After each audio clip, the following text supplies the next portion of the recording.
Chapter 1280. Speaking of which, no one would believe that Hua Yuan didn't come to Dongqing from Nanxing to cheat Yuan Xin, Huang Song or Jiang Pingji. He came with sincerity to borrow grain. As he was right. Hua Yuan's purpose was to lobby the feudal lords and borrow some grain for his lord. The southern barbarians destroyed Nanxing. They also tried to establish a regime to rule over the remnant citizens of Nanxing.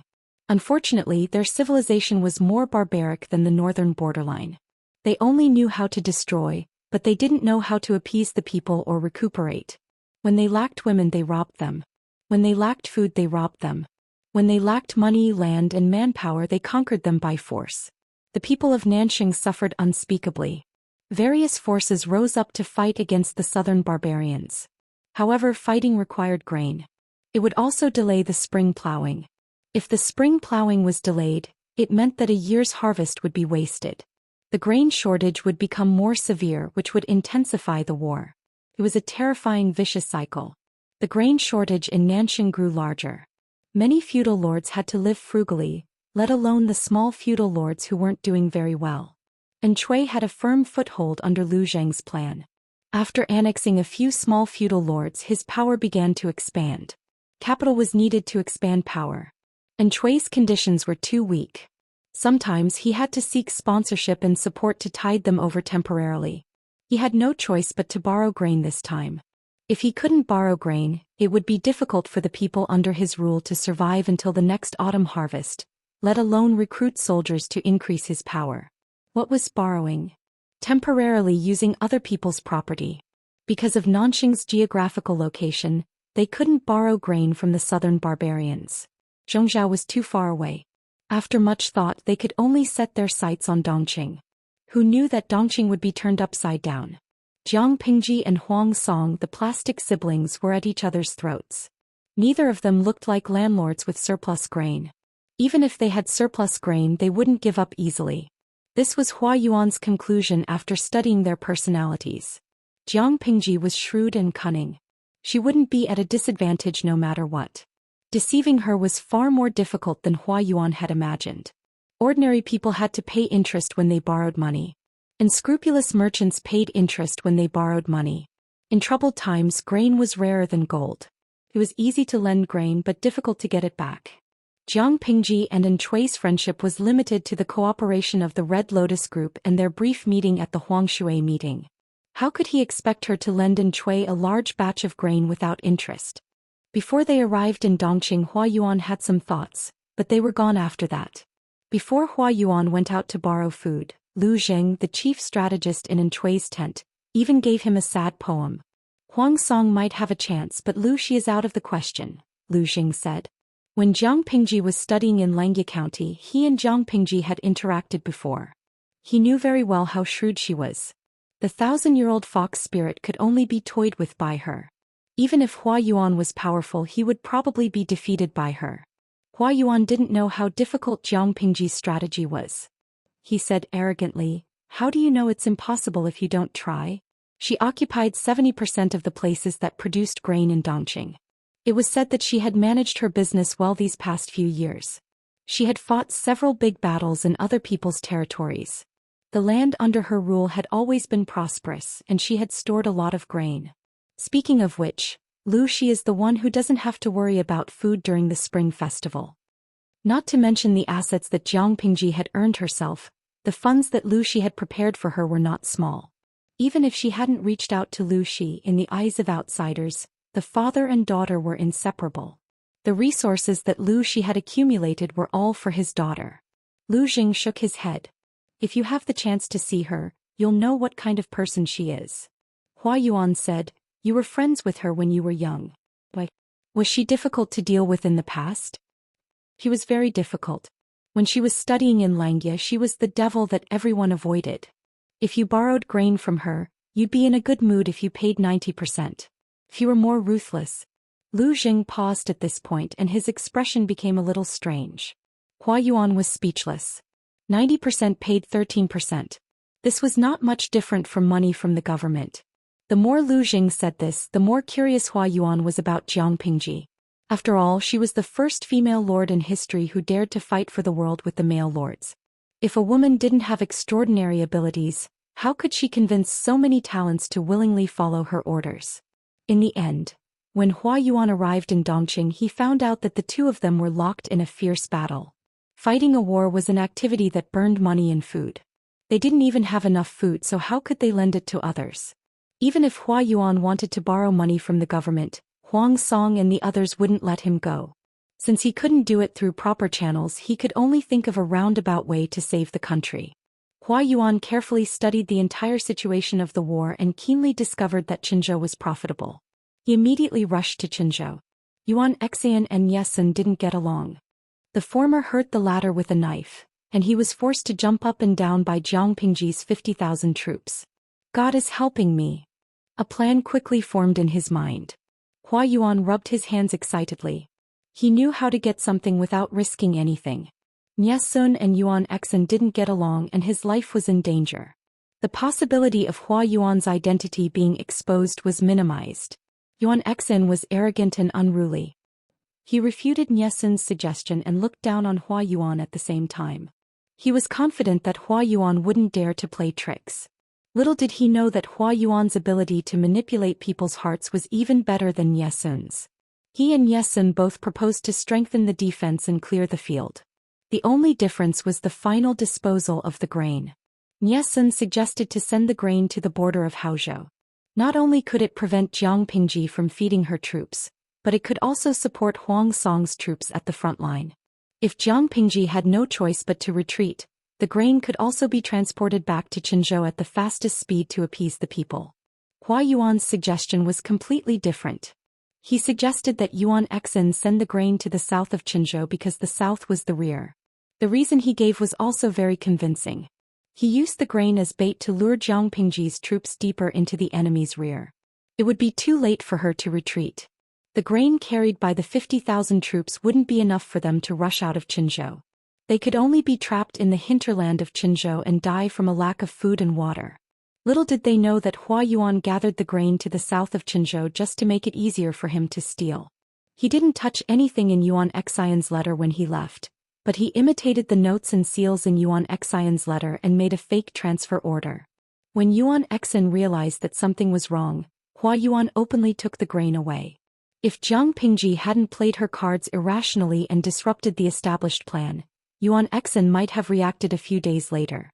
Niesun realized that something was wrong and hurriedly informed Yuan Xian to send troops to chase after the grain. Yuan Xian didn't believe it at first. He thought that Niesun was deliberately looking for trouble. But when he thought of Hua Yuan's various actions, Yuan Xian was skeptical and sent troops to chase after the grain. It was a difference of 2 to 3 days. When Yuan Xian's troops arrived at the place where the grain was stored, they found that the grain depot was empty. Chapter 1281. Because of Hua Yuan's stroke of genius, Yuan Xian couldn't care less about Jiang Pingji. Jiang Pingji was also puzzled. I just beat up Yuan Xian who ambushed me. Why did he learn to behave? Jiang Pingji was not used to Yuan Xian not causing trouble. She was afraid that the road ahead would be full of traps. Unexpectedly it was peaceful. Until Jiang Pingji met up with Feng Jin and the others, she did not encounter any obstacles. Yuan Xian could not even protect himself now. He had lost all the surplus food in Qinzhou. How could he still be in the mood to stop her? If it weren't for the supplies in the military camp, perhaps he would be the one who ran out of food now. Feng Jin was equally surprised when he heard Jiang Pingji's words. Yuan Xian is a reckless warrior. He has the most violent temperament. My lord has been causing trouble in Qinzhou for so long. Yuan Xian will definitely not let it go. In the end, there wasn't even a decent obstacle along the way. This is too unusual. Jiang Pingji shrugged her shoulders and complained, this Yunxin is really confusing. Previously, it was as if he had the help of God, as if his brain that had been forgotten in his mother's womb had grown back. Then he suddenly went crazy and allowed me to lead the troops away. Where did Bogeo find such a clown? If Huang Song could hear her words, he would probably cry out in grievance. If he could, he did not want to find such a clown. His clown was a joker. Yuan Xian was born to be his bane. Feng Jin automatically ignored his lord's derogatory words. He smiled and said, we'll know once we investigate. Let's see what he's up to. When she sent someone to investigate, she found that the atmosphere in Qinzhou was very strange. The situation was so tense that Jiang Pingji suspected that something had happened to Huang Song. Could it be Bogeo? Jiang Pingji thought maliciously. Feng Jin shook his head. If something had happened to Huang Song, there was no reason for there to be no news from the front lines, while Qinzhou was in a state of panic. The biggest possibility was that something had happened to Qinzhou, and it was not a small matter. Jiang Pingji said straightforwardly, then investigate again. Anyway, the person who is most anxious about something happening in Qinzhou is not me but Bogeo. Feng Jin was speechless. His lord's words were very reasonable. Her words were priceless. Nonsense. She usually behaved more casually than anyone else, but once someone touched her eyebrows she would explode like a firecracker. Yuan Xin could seal some people's mouths, but he couldn't make everyone keep their mouths shut. Not to mention that the food in Qinzhou had been stolen by an unknown force. Those who knew about it were panicking. When the food ran out, the first thing that would be affected was their own interests. There were always big mouths that couldn't keep their secrets. What is the most plastic sentence in the world? It was nothing more than, I'm only telling you because we're brothers/friends. Don't you dare sell me out. I'll never tell anyone. Heaven knows, earth knows, and I know. Don't worry. Within a few days, the so-called secret had spread everywhere. Without food, everyone had to face the pressure of survival. Naturally, the so-called secret could not be kept. Jiang Pingji quickly solved the case. She knew the real reason why Yunxin did not stop her. This Yunxin. He's really cunning.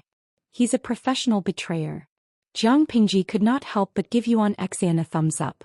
Not only did Yuan Xian's actions harm the people of Qinzhou, but he also caused his lord Huang Song to bleed. I don't know how Bogeo will react when he finds out.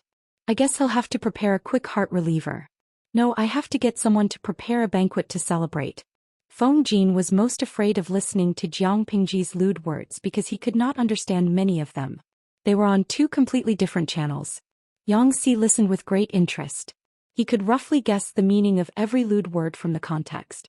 The more he listened, the more he found it interesting. He felt that when he was old he could write a biography specifically to recall his lord's lewd words. Maybe he could leave his name in history. Feng Jin looked at Jiang Pingji helplessly.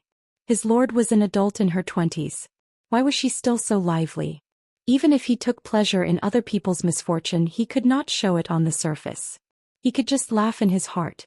If he really could not take it, he could go back to his room and laugh. Jiang Pingji continued. If Yuan Xin was not a member of the Yuan family, perhaps Bogeo would suspect that I sent him undercover. Yuan Xin was really capable of tricking his teammates. Feng Jin said, My lord, this is a good opportunity to take down the entire territory of Qinzhou. Yes, I know, Jiang Pingji said, counting the days I've been sick for almost 3 months. It's time for me to recover. My trusted subordinates know that I'm pretending to be sick, but the soldiers and the people don't know. If I don't show up for a long time, people will be anxious and it will be easy for the enemy to take advantage of the situation. If she had waited longer, there might have been rumors that Jiang Pingji had died of illness. Jiang Pingji was very clear about the situation of her own forces. She used forceful methods to suppress those ambitious fellows and cut off their path to pursuing benefits. If she continued to be powerful, the other party would obediently lie low. If she showed signs of weakness or was unable to do as she wished, the other party would rise with the wind. This was a process of competition where one party would weaken while the other would strengthen. Jiang Pingji did not want them to lose control. Unbeknownst to them, the forces in Hu County were already ready to make trouble. Feng Jin said, My lord, you mean, Jiang Pingji said, I have to go. You, Officer Meng, and the others will be fully in charge of the matters in Qinzhou. Qinzhou's vitality had been greatly damaged. It had no ability to cross the gorge and attack Zhangzhou. Jiang Pingji had no more worries. Feng Jin said, I understand. I won't let you down. Just as he was rubbing his palms together and preparing to deal with Yuan Xin, someone unexpectedly beat him to it. Yuan Xian's troops did not manage to retrieve the rations. They did not even see Hua Yuan. He was frustrated and irritable. Yuan Xin felt that he was too ashamed to face Huang Song after losing such a good hand of cards. Alcohol was a good way to vent one's emotions. Yuan Xin was an alcoholic, so naturally he was no exception. However, Yuan Xian's alcohol tolerance was not very good. He liked to lose his temper after drinking. He would beat, scold, and humiliate people at every turn. Almost no one dared to get close to him when he was drunk. Niesun knew this very well. Logically speaking, Niesun should have stood up at this time, but Sun's injury is very serious. The military doctor said that he needs to rest quietly until the wound heals. Otherwise, there will be a hidden danger that it will relapse and tear again. Niesun's face was pale. He could not hide the worry between his brows. The general has been drowning his sorrows in alcohol for several days.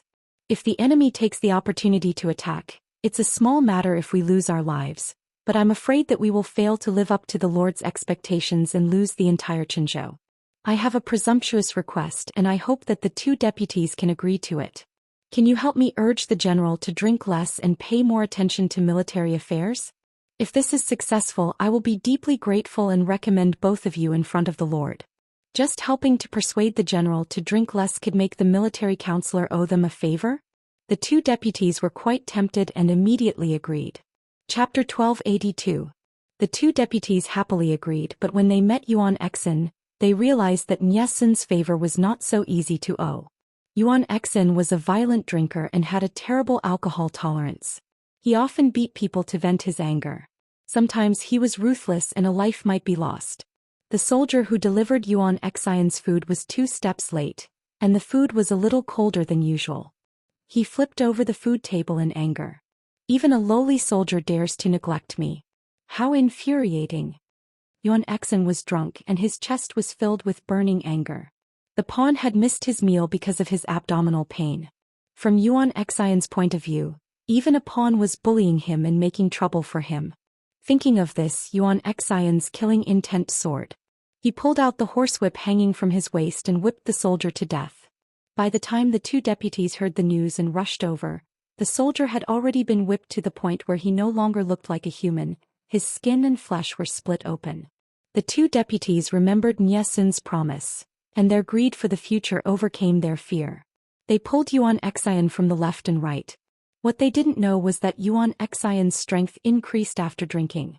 After accumulating strength, he broke free from their shackles. How dare you? Do you want to rebel and disobey me? Yuan Xin was too arrogant and could not tolerate anyone challenging his authority. His already violent and dark emotions were released to the maximum because of the alcohol. The 2 deputies did not help him but helped the soldier stop him. Wasn't this a sign of betrayal? Yuan Xin was drunk. In his mind he thought of Hua Yuan fooling him and the lost provisions. His violent emotions overflowed. Even you, 2 lowly beasts, dare to disobey me. Yuan Xin hiccuped and rolled up the horsewhip with a grim smile. You don't want your dog's head anymore, do you? Men, take them down.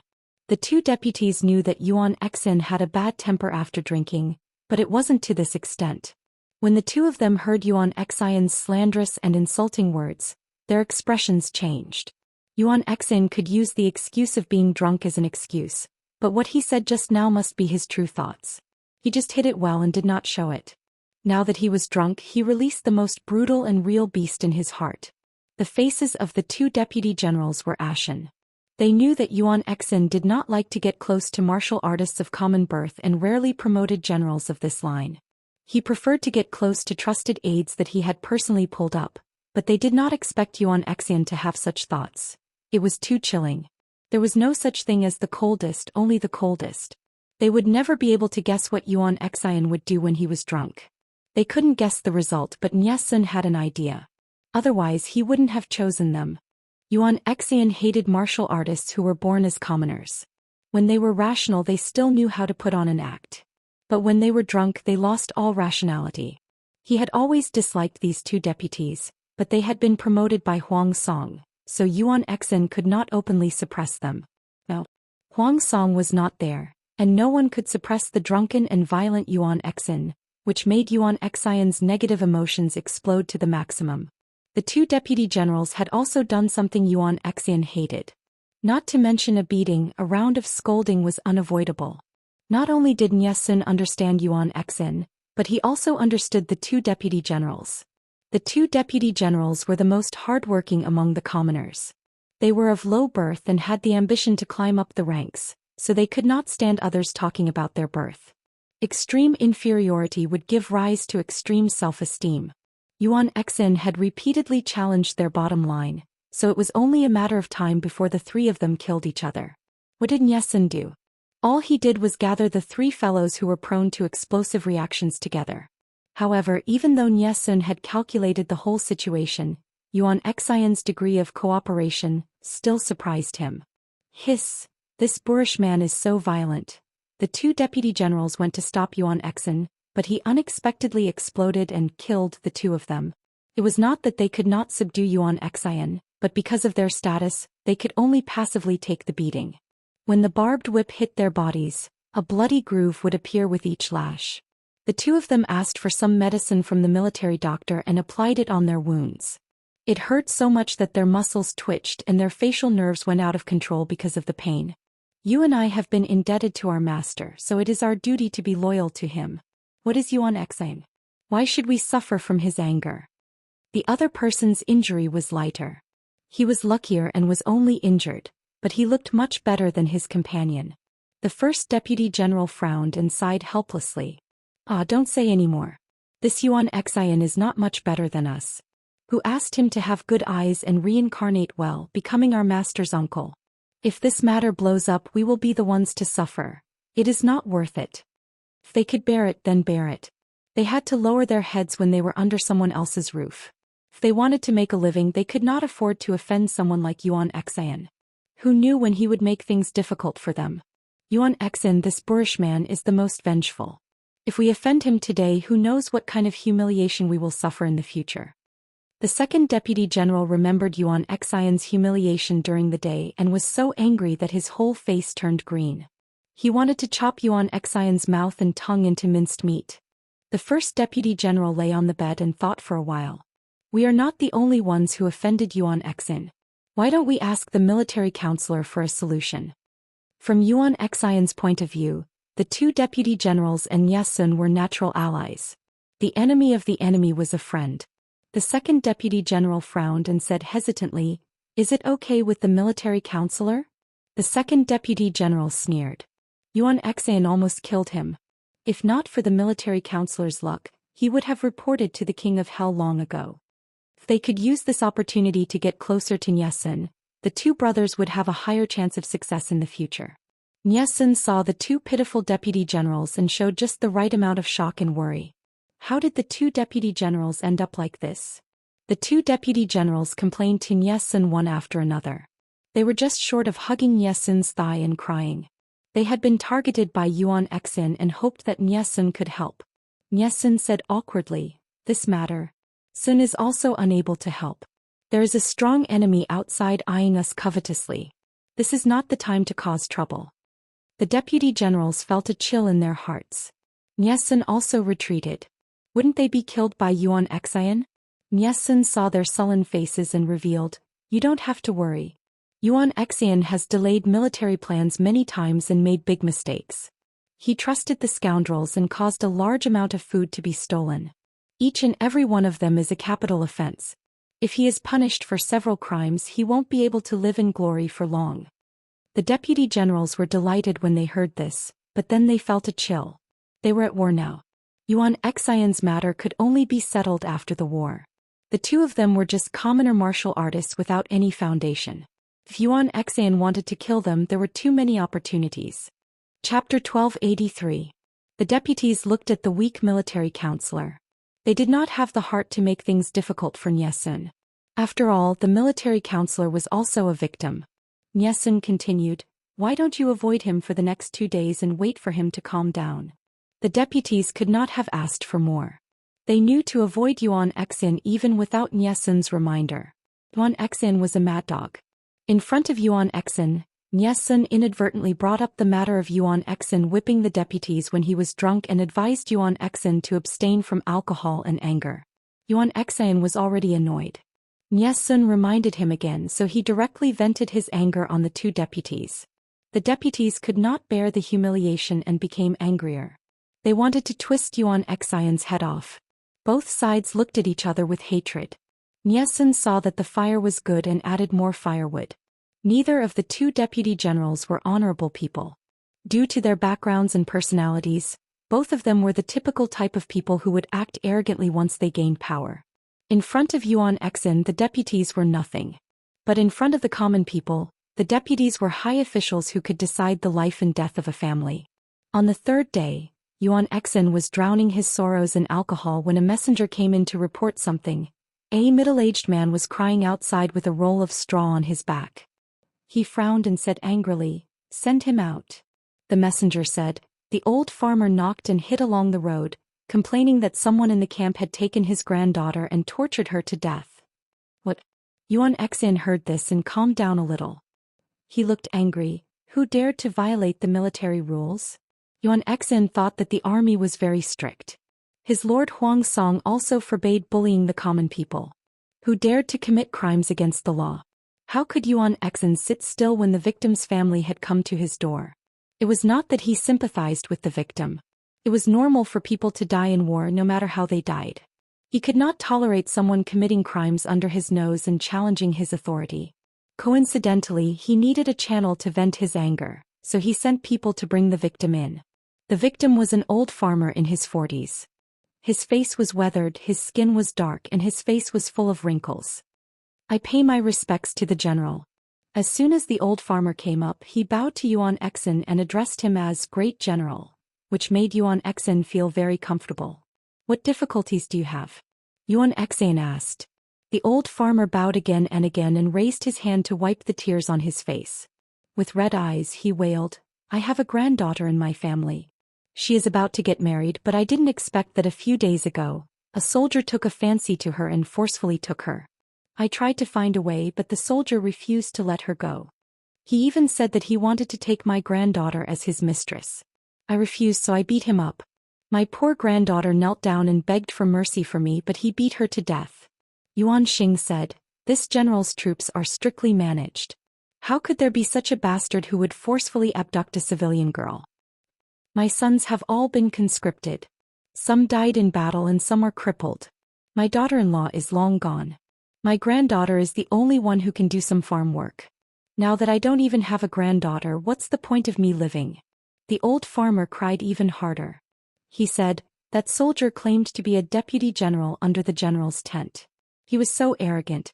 Even if you gave me 10 guts, I wouldn't dare to slander him." Yuan Exin frowned. He was tipsy. His temper rose.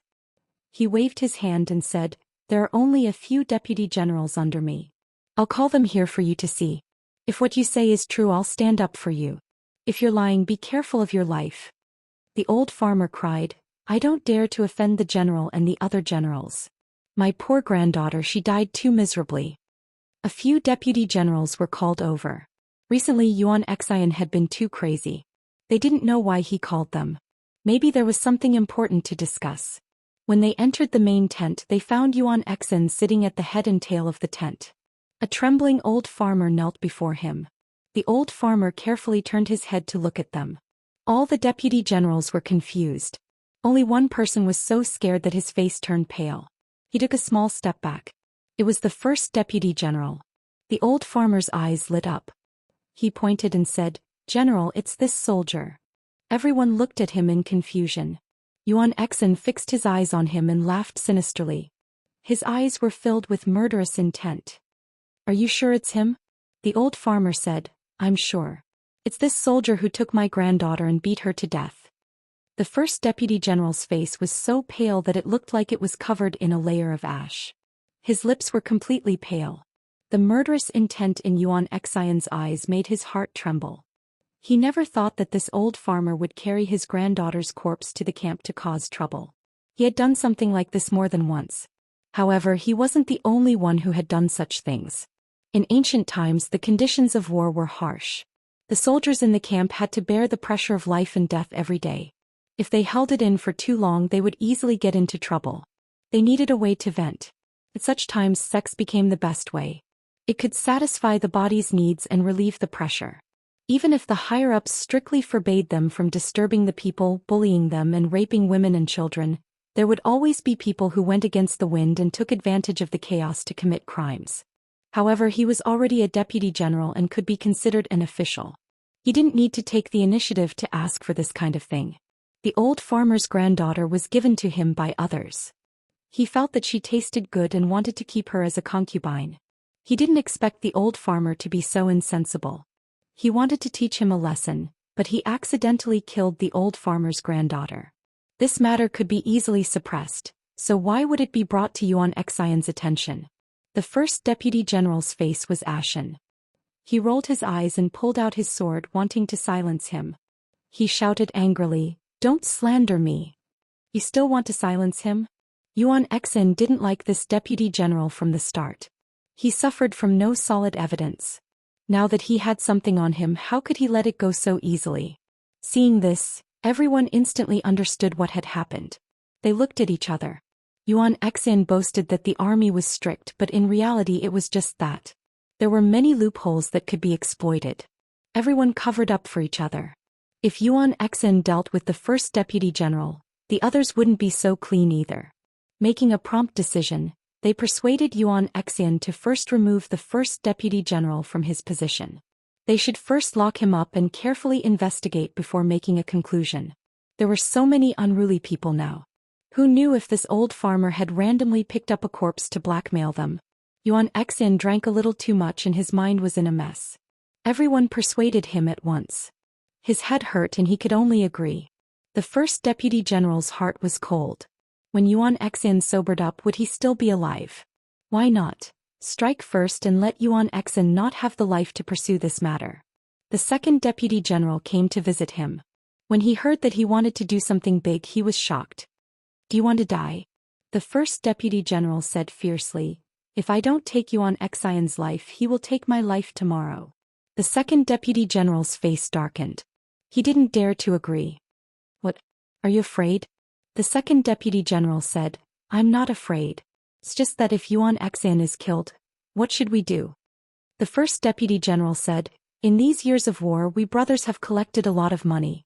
We won't starve to death no matter where we go. The second deputy general still didn't move. The first deputy general said, it's better to be a landlord than now. Marry 8 or 10 women, have a dozen children and continue the family line. Chapter 1284. Get the wine. Yuan Xian squinted his eyes drunkenly. The skin above his neck was flushed due to the smell of alcohol, and he did not forget to mutter. Where is he? Where is he? Hurry up and get the wine.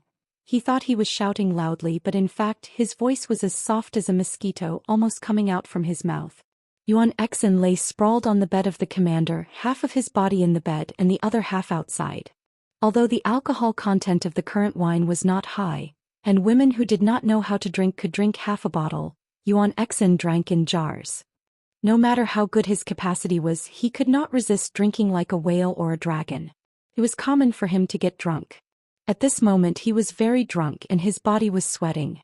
He tore off his armor to cool down.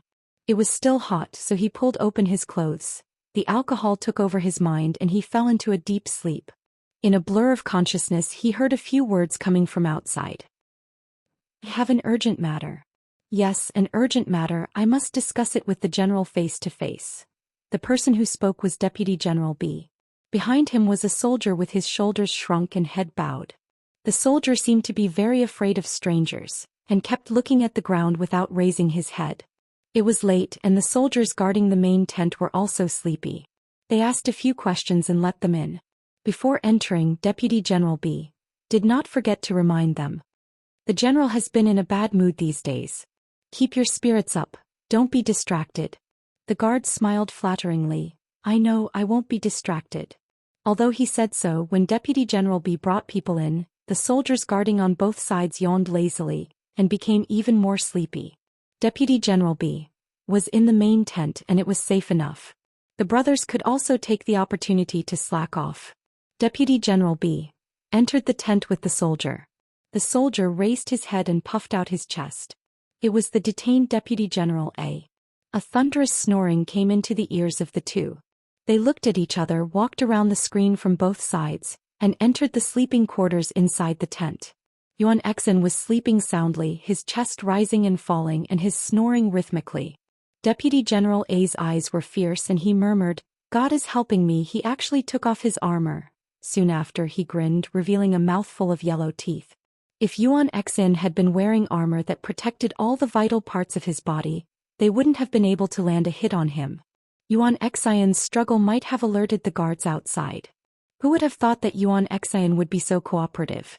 He was completely defenseless. Wasn't he a lamb waiting to be slaughtered? He winked at Deputy General B. The two of them exchanged glances and understood each other's intentions. The two of them were good brothers who had supported each other until now. They could understand each other with just a look. Due to Yuan Xian's usual intimidation, they didn't dare to openly kill him. Not only did they lighten their steps, they even held their breaths. Deputy General B was only 3 steps away from Yuan Xin. He seized the opportunity and rushed forward. She used her hands to cover Yuan Xian's mouth and nose, then flipped over and pressed down on Yuan Xian's body, using the strength of her legs to press down on his shoulders. Assistant General A also moved. He pulled out the dagger hidden in his bosom. A cold white light flashed in the air, the blade about to kiss Yuan Xian's neck. Yuan Xin felt difficult to breathe in his sleep and there was a heavy weight on his body. He subconsciously struggled to open his eyes and saw 2 ferocious faces. Yuan Xin was shocked and a sense of danger surged in his heart. Before he could overturn Deputy Commander B who was suppressing him, Deputy Commander A had already raised his sword and cut his throat. Blood spurted out with a puff sound. The two of them were sprayed by Yuan Xian's blood, but they didn't care. Deputy General A increased his strength until the blade was stuck in Yuan Xian's neck bone. Deputy General B turned over, and Deputy General A pulled out the knife and stabbed Yuan Xian's chest a few more times. Enough, quickly pack up and leave. Deputy General B couldn't stand it and quickly stopped his companion from abusing the corpse. Yuan Xian was already dead. Even if Almighty Immortal came, he wouldn't be able to save him. Why waste time on this kind of thing? Deputy General A retracted his hand and peeled off his bloody outer clothes. Before leaving, he turned his head and spat on Yuan Xian's body.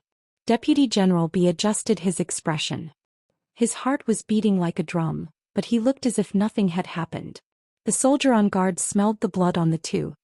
He raised his eyebrows and was about to ask. Deputy General B smiled bitterly. The general is not in a good mood. I'll go back and apply some hemostatic medicine. The soldier on guard suddenly understood. Yuan Xian was too violent these days. He often beat, scolded, and whipped people. Many people who went in were injured. He looked sympathetically at Deputy General B and let him go without further questioning. The two had just walked a few steps when a soldier on guard opened his mouth in surprise. No. I didn't seem to hear any movement in the tent. Deputy General B's heart trembled. He still pretended to be calm and moved forward, but his steps were slightly messy. At this time someone shouted. Quickly take them down, it's a trap. When Deputy General B and Deputy General A heard the words behind them, they immediately lost their sense of propriety and ran forward rudely, bumping into a group of patrolling soldiers. Their abnormal behavior was seen by the soldiers. Whether it was a trap or not, they had to capture them first. Although the two were strong, 2 fists couldn't fight against 4 hands. They were quickly captured. At this time someone felt something was wrong. There was such a big commotion outside. Why didn't General Yuan Xin show any signs of anger? He gathered his courage and opened the tent. The thick smell of blood in the air caused his expression to change. He took 3 steps forward to take a look. Ah! A sharp and short scream attracted everyone's attention.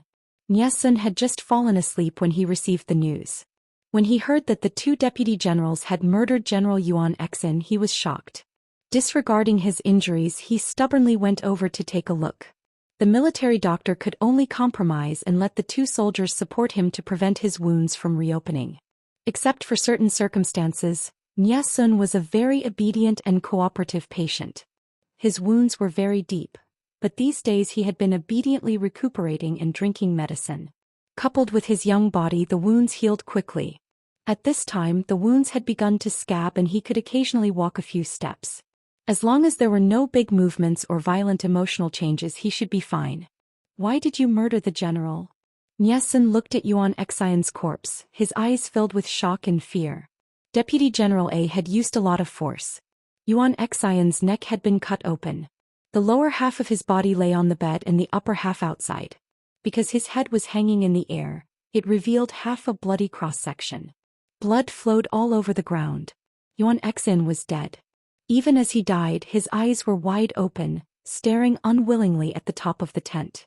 The two deputy generals were tied up. Their faces were ashen and their wretched appearance made it impossible to tell that they had once been valiant. Chapter 1285. Deputy General B knelt obediently. His hands were tied behind his back and he looked as if he had lost his soul. Niesun had been recuperating. Of course, it was impossible for him to know what Deputy General A had done. Why did the general want to kill you for no reason? Deputy General A's face turned green, and he could not squeeze out a word for a long time. An insider came forward to explain the cause and effect of the matter. Niesun's face turned pale when he heard that. He looked at Deputy General A with a sharp gaze. Forcibly seizing women, brutally killing women and children, violating military discipline. Are these all true? Deputy General A was speechless. The muscles on his cheeks wriggled because of the force he exerted. His lips moved for a long time but he did not say a word. With witnesses and material evidence present, he did not even have the leeway to defend himself. What could he say? That he was not the only one who had done it, that others had done it as well and that they had done no less than him? This was not a reason for him to absolve himself of the crime. There were unspoken rules in the military camp. Otherwise, why would the people secretly call the soldiers military bandits? They wore the clothes of the soldiers and did the dirty work of bandits. Many soldiers who used to be gangsters took advantage of the gaps in the war to secretly rob the people's money. They even rushed into the people's homes to bully women and children. This was a common occurrence. Not only did they bully the living but sometimes they did not even let the dead off. They made a fortune by digging graves. Of course, digging graves was immoral but sometimes it was an act of helplessness. If one day Jiang Pingji was so poor that she could not afford to support the soldiers, she might create a tomb raiding officer and embezzle the dead to support the living. The dead would not say a word but the living would be resentful when they were bullied. No matter how many immoral things they had done, as long as it was not reported to the higher-ups, it could be treated as if nothing had happened, turning a big problem into a small one and a small one into nothing. However, this was based on the premise that no one interfered. Now that the victim's family came to ask for an explanation, Yuan Xian would definitely not let go of this opportunity. Deputy General A chose to kill Yuan Xian in order to save his life. He thought that they would be safe once Yuan Xian was dead, but he did not expect the matter to be exposed so quickly. Deputy General A did not say a word, tacitly agreeing with Niesun's statement. Murdering the chief general, forcibly seizing women and children and brutally killing women and children. Do you have any objections? After he finished speaking, Niesun ignored Deputy General A and said to Deputy General B, "You conspired with him to kill the commanding general and knowingly broke the law. You should be executed for your crime. Do you have any objections?" Both of their faces were ashen. Niesun waved his hand and said in an extremely cold tone, "Men, drag the two of them away and deal with them according to military law." The two of them were taken away. Only then did they come to their senses and they struggled to beg Niesun for mercy, hoping to make up for their mistakes. However, Niesun did not relent. It was impossible for him to soften his heart. "What are you waiting for? Take them all away." Yuan Xian, who was the main commander, was dead. Now the military camp was in Niesun's hands. He endured his illness and ordered people to collect Yuan Xian's body. Because of the urgency of the war, Yuan Xian's funeral could only be simple. Send someone to inform the lord of the funeral. Just tell him the truth. Niesun acted decisively, either cutting off or suppressing a portion of the parasites that had attached themselves to Yuan Xian, then promoting a portion of people to fill in the gaps. A series of movements that flowed like clouds and flowing water gave people the feeling that they were not being given orders in the face of danger, but rather that they had been premeditated for a long time. However, feelings could not be counted. Even if there were people who muttered, they did not dare to say it out loud. Not to mention them, even if Yuan Xian, Assistant General A and Assistant General B were resurrected, the people involved would not be able to say what Niesun had done behind the scenes. Even if this was a trap set by Niesun, he was still the most innocent person on the surface. Because Niesun had prepared for this for a long time, when the main commander was murdered, not only did the army not become shaken, but it strangely became much more stable. Niesun continued to eliminate potential threats. Those who committed mistakes were punished severely, and those who performed meritorious deeds were rewarded handsomely. His methods were as swift as lightning, and he did his best to reverse the bad debts that Yuan Xian had left behind. This made people re-evaluate this seemingly gentle and harmless military counselor. After a series of actions, the atmosphere became solemn, and the impetuous morale of the army was barely suppressed. Nie Sun's methods were not comparable to Yuan Xian's. Feng Jin only found out about Yuan Xian's death a few days later. Dian Yen was an honest man and he said whatever was on his mind. He was speechless and sighed. Yuan Xian died just like that? Feng Jin smiled and asked, otherwise how do you think he should have died? Dian Yen looked puzzled. He was no longer the naive person he used to be. He could hear the hidden meaning in Feng Jin's words. What do you mean, military counselor? Feng Jin said, don't you think that Nie Sun's reaction was too quick? Dian Yen couldn't help but scratch his head and said, according to what I know, Nie Sun is Master Yuanjing's son-in-law. Even Master Yuanjing thinks highly of him, how can he be an ordinary person? Nie Sun was given an order in the face of danger, but he still managed to be so thorough. Can be seen that this person is also a rare talent. Feng Jin laughed and said, Commandant Dian is also a rare talent. It's rare to see such a pure and innocent heart. Dian Yen was embarrassed and begged for mercy. Military counselor, please don't laugh at me. What's going on here? Feng Jin said, on the surface Yuan Xian died because of the hatred of the two deputy generals, but in reality he died because of Nie Sun's scheme. Dian Yan's eyes widened in shock. You mean? Nie Sun urged the two deputy generals to kill the main commander? Feng Jin shook his head and Dian Yen was even more confused. Martial artists use tangible weapons to kill people, while schemers use invisible swords to kill people. Nie Sun is a schemer. Feng Jin said, just as the Lord once said, once the ingenious scheme is known by others, it will lose its effectiveness. Similarly, the method of the schemer's murder is not known by outsiders. If Nie Sun crudely ordered the deputy generals to kill the main commander, then when he executed the deputy generals, wasn't he afraid that the deputy generals would bite him before he died? The more ingenious and secretive the scheme, the higher the success rate. At the same time, it could protect the schemer's own safety and interests to the greatest extent. Feng Jin said, Yuan Xian's death can't be separated from Nie Sun, but no one has evidence against him. The only two witnesses were sent to the King of Hell a long time ago. Dian Yen shuddered after hearing this. Feng Jin said, I also don't have evidence, but all kinds of coincidences point to Nie Sun. When there are too many coincidences, it won't be a coincidence anymore. Dian Yen couldn't help but be speechless. Murdering the main commander. Nie Sun isn't afraid of Huang Song coming after him? Huang Song was originally a suspicious person. Yuan Xian's death seemed to be well-deserved, but after a thorough investigation, Nie Sun would definitely be suspected. Not having evidence doesn't stop a person from being suspected. Feng Jin said, there's news that Nie Sun sent his wife and daughter to the Yu family in Wanzhou. He's all alone now. He's barefoot and not afraid of wearing shoes. What's there to worry about? There's a prerequisite for Huang Song to come after Nie Sun. He has to win against the Lord. Looking at the current situation, does Dian Yen think that Huang Song has a higher chance of winning? Rather than saying that Nie Sun killed Yuan Xian to vent his anger and revenge, it's better to say that he staked everything on one throw and went all out. I don't know if Huang Song is worthy of Nie Sun's painstaking scheme. Without Yuan Xian restraining himself, Nie Sun could completely protect Qinzhou. Unfortunately. Chapter 1286. Dian Yen lamented, unfortunately it's still too late. Feng Jin nodded in agreement and echoed, it's indeed too late. If Nie Sun had abolished Yuan Xian earlier, maybe my lord. He stopped here. If Nie Sun had full control over the deployment of the troops in Qinzhou and Yuan Xian had assisted from the side, maybe Jiang Pingji would have suffered a great loss. Nie Sun's methods were not comparable to Yuan Xian's. Yuan Xian could lead troops to war, but he was far inferior to Nie Sun when it came to planning. It was taboo to let a layman command an expert in a war. Yuan Xian was not a layman, but he was radical and reckless. He could easily mess things up. Yuan Xian could be a good knife, but he was not good at holding it. Dian Yen was Jiang Pingji's secret fan. Although his symptoms were not as obvious as Jiang Nongqin's, he also had a lot of confidence in Jiang Pingji.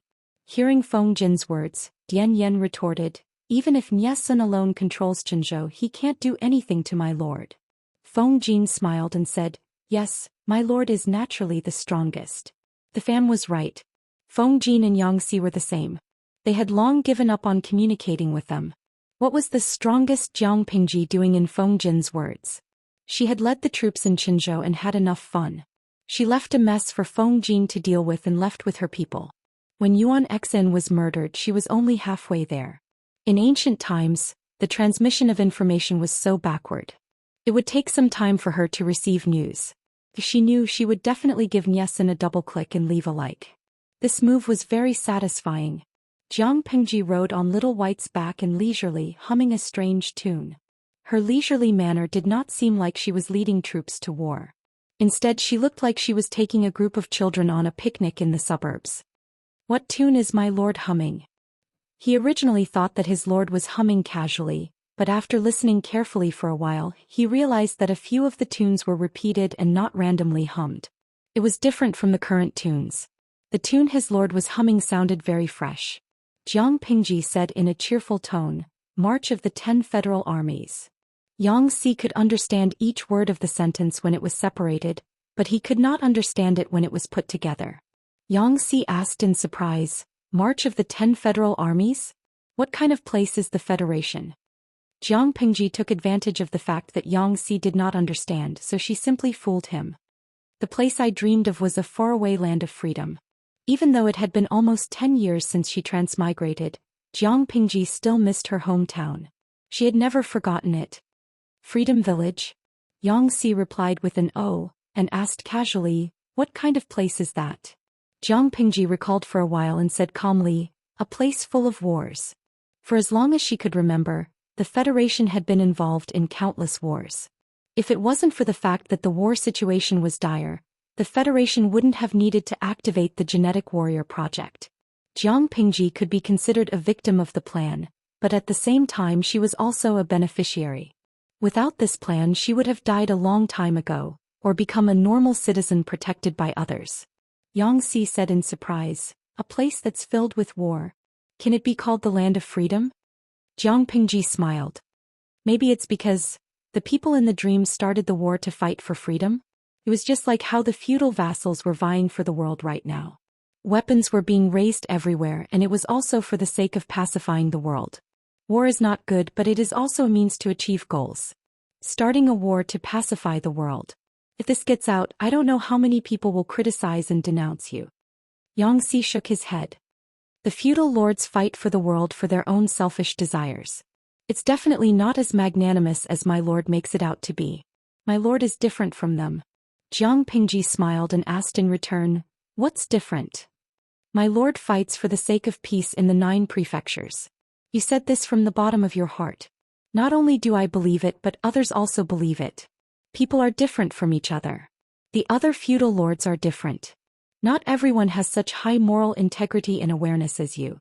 To give the simplest example, my lord is willing to empty her private treasury for the sake of the people and the soldiers. Over the years she has continuously invested tens of millions of coins and rarely used the public treasury. Others can't wait to squeeze the people and the soldiers dry and exploit their only interests as much as possible. They use their power to take the public treasury as their private property.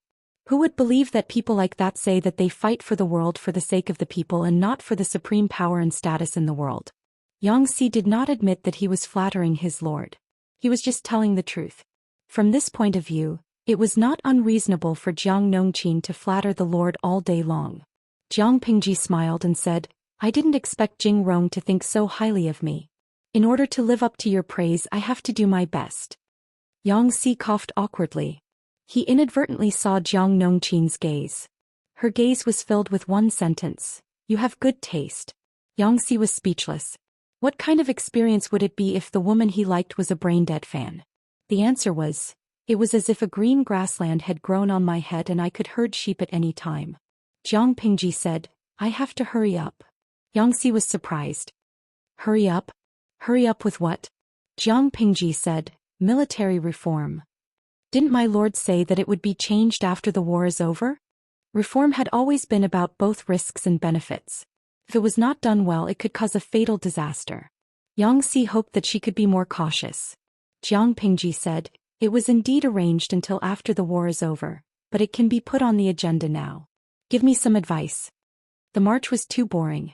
Even if there were idle fish in the live streaming room to amuse her, she could not indulge in the bullet screen. Xianxia was a sharp-eyed person. She had to be careful when she occasionally looked at the bullet screen to prevent Xianxia from discovering any clues. She had to find something to do to pass the time. Xianxia asked, "How do you plan to change it, my lord?" Jiang Pingji said, "I'm not very satisfied with the current military system. The authority and responsibilities are not clear, which slows down efficiency. The distribution of soldiers' pay is not clear. There are always villains who take advantage of the loopholes to eat without pay. No matter how strong the elites are, they can't stand being nibbled away by pests. There are also military discipline and rules. They were done well in the past, but there are still people who knowingly break the law. It must be because the price of committing a crime is too low, which encourages their arrogance." She wanted to be lazy and directly copy the federal military system, but she knew that it would not work. In order to maximize the benefits, Jiang Pingji could only deepen and improve the original basic items. She divided the authority and responsibilities, which was in line with the background of the times and could be accepted by people. Because she was born in the military and received genetic warrior training since she was young, she went to the battlefield at a young age, so she deeply understood how important powerful force was. Whether it was a country or a force, dignity, rights, and status all needed the support of powerful force. She wanted to carve out a bloody path in the chaotic world and build a country that was respected by all nations. Without powerful force, everything was empty talk. The army must be managed well. Military reform was inevitable. In her opinion, the current military system was terrible. There were so many drawbacks that she could talk about them for 3 to 5 hours. Jiang Pingji did not intend to complete the military reform in one go. She planned to take it step by step and reduce the turbulence and backlash as much as possible. Chapter 1287. In the beginning, the military system was simple and crude. There was no distinction between civil and military, and the military and the government were integrated. Although the local feudal lords had a certain ability to mobilize troops, they had to listen to the central royal family. There were policies from above and countermeasures from below, so it became common for local feudal lords to raise private armies and form private armed forces. The military power was too dispersed, and it naturally buried hidden dangers for the entire society. In order to comply with the political and economic system, the military system reform was also urgent. The military and government began to be separated and transformed into a highly centralized military system with the monarch as the center. Civil and military officials began to be separated, and the system of rewarding military achievements became clearer. The source of soldiers was shifted from a single channel to the common people, and then the pressure of military taxes was shifted to the common people. The military force was further expanded and strengthened, which was conducive to war mobilization. Nowadays, the military system was more complicated and ever-changing. Take Dongqing as an example. During times of peace, in order to ensure the stability of the source of soldiers, the Dongqing royal family ordered that the families of the soldiers be included in the military, forcing them to join the army for generations.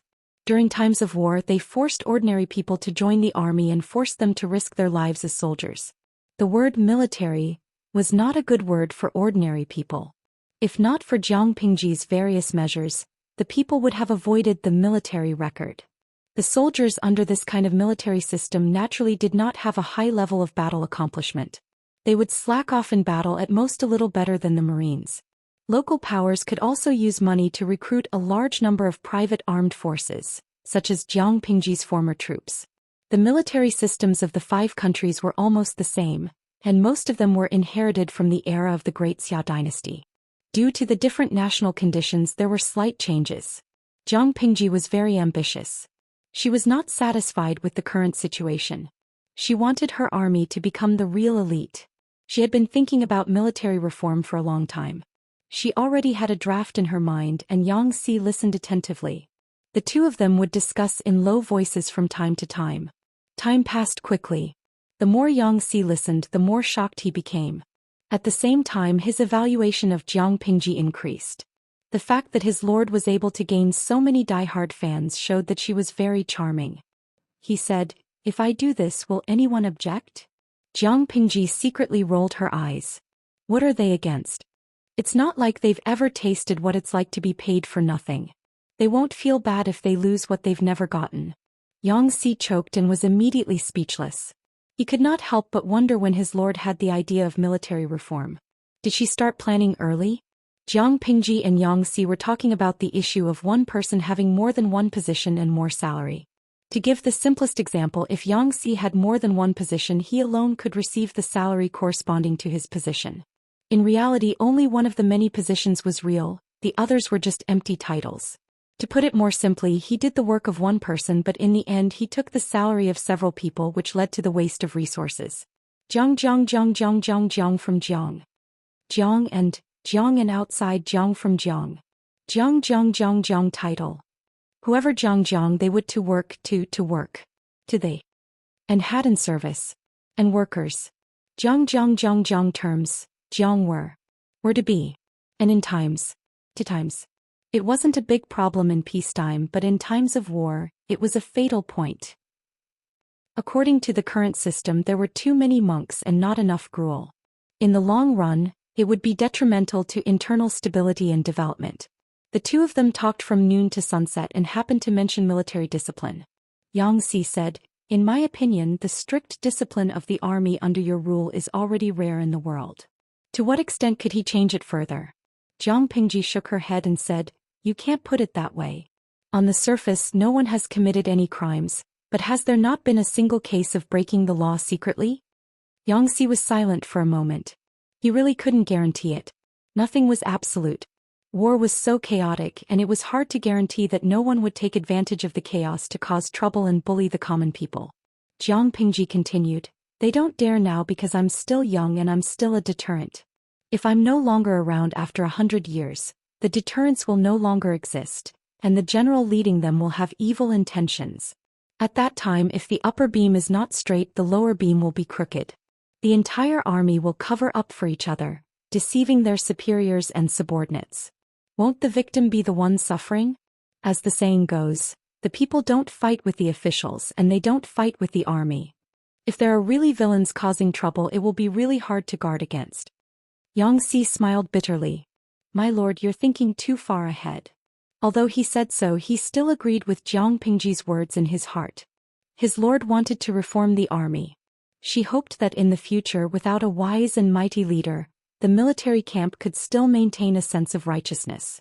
"I've heard a saying, loyalty is because the bargaining chips for betrayal are too low," Jiang Pingji said. "Similarly, law-abiding is because the bargaining chips for breaking the law are not enough. If the bargaining chips for breaking the law are tempting, there will naturally be people who will take the initiative to trample on the law. Then I will increase the price that needs to be paid for breaking the law. It will be so painful that no one dares to touch the bottom line." Jing Rong, what do you think of this idea? After listening, Yang Si laughed and teased, "My lord, you should say this to Wenbin. If he hears this, he will definitely regard it as a famous saying to warn the world. Wasn't the law that Han Yu pursued all his life?" Jiang Pingji said, "Just say it's good or not. Why do you drag Wenbin into this?" "It's good, but..." Yang Si said, "Going too far is as bad as not going far enough." His lord's idea was very good, but there had to be a limit. Otherwise, it would be counterproductive. Jiang Pingji nodded and said, "I know this. That's why I want to unify the management of military records and record them. If anyone violates military discipline, not only will they cut off their own path to promotion, but they will also implicate their descendants. They won't be able to enter politics or the military for 3 generations. And their descendants won't be able to enjoy all the benefits of being a soldier's family. In the future, when the Golden Scale Academy expands its branches, the descendants of soldiers who have made mistakes will also be rejected." Yang Si secretly touched his nose. He had just told her that going too far is as bad as not going far enough. His lord directly made a ruthless move. If this system was implemented, who would dare to commit a crime? The price of committing a crime was too high. Many people had the obsession of carrying on the family line and bringing honor to their ancestors in their minds. Once military discipline was violated, not only would it bring shame to their ancestors, but it would also harm the future of their descendants. In some ways, this was more painful than killing someone. Jiang Pingji said, "This is just a general idea. As for how to decide, we still have to wait for everyone to gather and brainstorm." Apart from this, Jiang Pingji and Xianxia also discussed a lot. Jiang Nongqing looked at his lord with stars of worship in her eyes. Xianxia was angry at first glance. Wasn't he better looking than his lord? He had wasted a lot of saliva this afternoon. Why didn't she take pity on him? "Where's mine?" Xianxia asked the water bag in Jiang Nongqing's hand eagerly. Jiang Nongqing sneered. "No, this is my lord's." Xianxia was speechless. Chapter 1288. Yangxi's heart suffered a violent blow, but he didn't dare to find trouble with his lord, because his lord was about to turn into a firecracker, and he didn't dare to provoke her. This matter started from the battle report that they had received not long ago. Jiang Pingji and Xianxia chatted happily. Jiang Pingji enjoyed the water bag that Jiang Nongqing offered to her. She drank it up under Yangxi's resentful gaze. Before she could sigh, the messenger outside said that he had something important to report. Jiang Pingji frowned and muttered, "What can happen at this time?"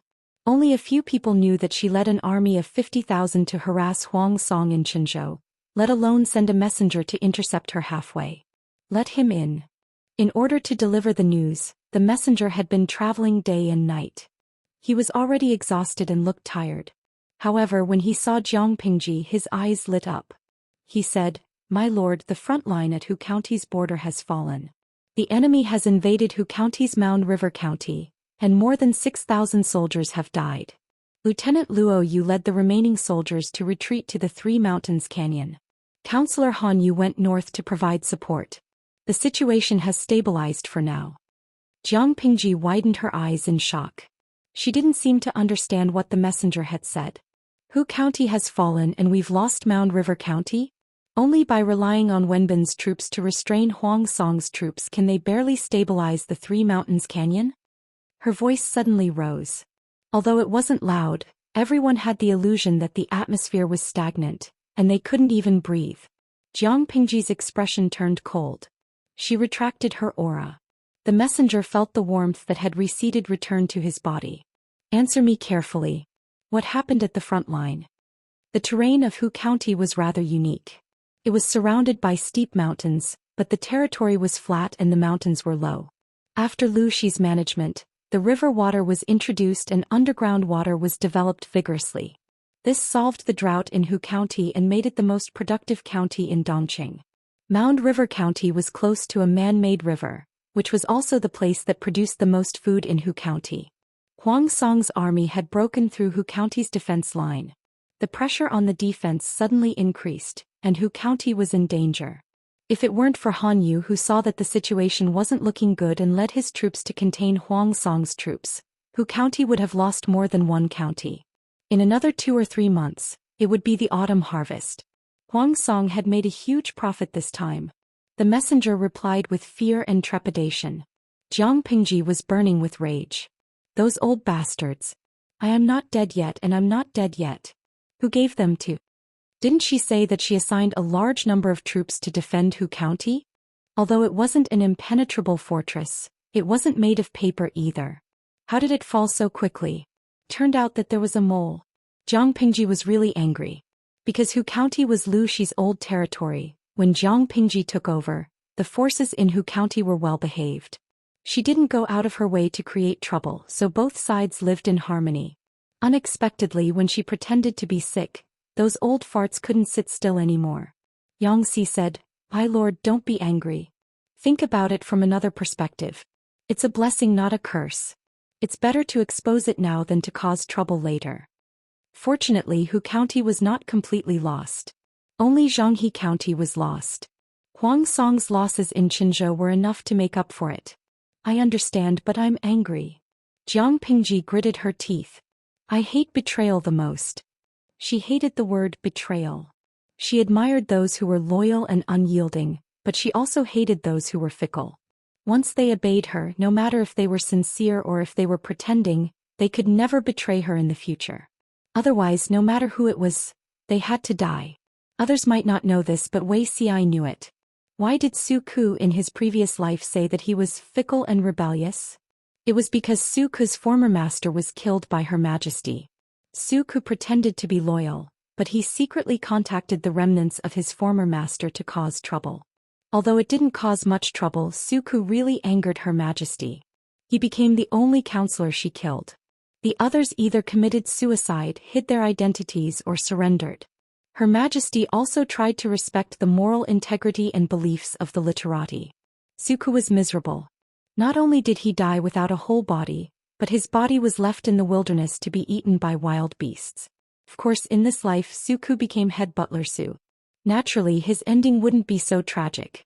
Jiang Pingji said, "Those old fellows are too lonely to die, so they want to drag the whole clan down with them, right?" Even though Xianxia was a literati, he could feel Jiang Pingji's murderous intent. He said tactfully, "Traitors naturally can't be used. It was enough to kill a few typical people to establish dominance. It wouldn't implicate the whole clan. To be precise, it should be traitors. It's a waste of air to keep them alive." Jiang Pingji corrected him. Although she was angry, she was still rational. "I have to answer to the 6,000 soldiers who sacrificed themselves. I can't blame Bogeo because war is a game with lives.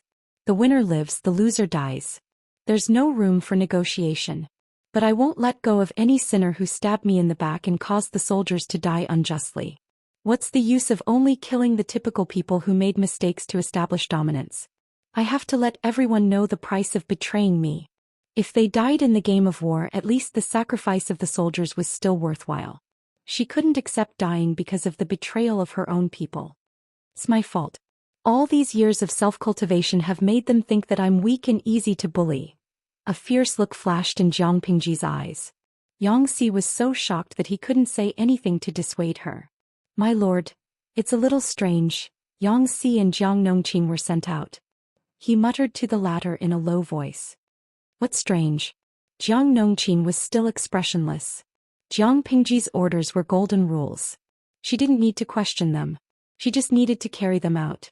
Xianxia said, "My lord's resistance to the word betrayal is so intense that it doesn't seem like a reaction that ordinary people should have."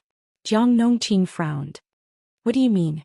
Xianxia said, "No matter how much ordinary people hate betrayal, their reaction won't be so intense unless they've been deeply betrayed. Looking at my lord's experience over the years, she's the one who plays tricks on others. When has it ever been someone else's turn to betray her? That's why I find it strange." Jiang Nongqin said, "You're thinking too much. My lord's true nature." Xianxia said, "Yes, you're right. Her lord's abnormality would always be normal in her eyes. Asterisk asterisk, asterisk asterisk as a normal person, why was he so clumsy that he took a liking to her who was sick in the head?" Jiang Nongqin was a brainless fan. She always wore a filter that was as thick as the bottom of a glass bottle. Xianxia was different, so he was keenly aware of the abnormality. However, this abnormality didn't mean anything, so he didn't delve into it. The truth was often just a little off. Xianxia's guess was right. Jiang Pingji, who disliked everyone, had indeed been betrayed. Chapter 1289. The person who betrayed Jiang Pingji was none other than the comrade she made in the genetic warrior training camp. He was a traitor who betrayed important federal secrets for his own selfish desires. The leak of secrets led to the collapse of the front line. At least 1 million soldiers paid the price with their lives. It was the greatest loss the Federation had suffered in the past century. During the mission, Jiang Pingji gave her back to the traitor without any precaution and almost lost her life. The traitor framed Jiang Pingji and made her the scapegoat. She was just an ordinary genetic warrior with no background. Once the crime was confirmed, she would definitely die. The Federation issued an arrest warrant. Jiang Pingji was unwilling to sit still and wait for death. She used force to break through the siege and escape. She crossed several planets and persevered to kill the traitor. She wanted to give an explanation to the soldiers who died in vain and prove her innocence. She killed the traitor before he boarded the spaceship outside of the country. At the same time, she obtained important evidence to prove her innocence. Even though she was proven innocent because she resisted arrest and killed her comrade, no one could take away the life of a traitor before the authorities officially convicted her. Jiang Pingji was forced to retire from the ranks of genetic warriors and enter the 7th Corps as an ordinary federal soldier. On the first day, she bumped into her old boss. The other party spoke a few words to her. She could still remember them clearly. "Jiang Pingji, I've seen your information. You're really brave. You resisted arrest with force. You're destined to be a member of the 7th Corps. Jiang Pingji straightened her back stubbornly and repeated her words. I'm not guilty. I'm innocent. Why should I accept an unreasonable arrest that will kill me? You're a soldier. Nothing is reasonable or unreasonable. Obedience is your duty. The old superior said. Moreover, do you have no confidence in the Federation? Even if the evidence is conclusive, they'll verify it in detail. Finally, they'll convict you after a trial in the military court. Jiang Pingji's face turned red. I'm just an ordinary genetic warrior. Who knows if I'll be used as a scapegoat? The genetic warrior training plan is a failure. It's rare to see such a unique genetic warrior with such ideas. The old superior laughed. You have a lot of conspiracy theories. You read a lot of novels, right? Jiang Pingji was speechless.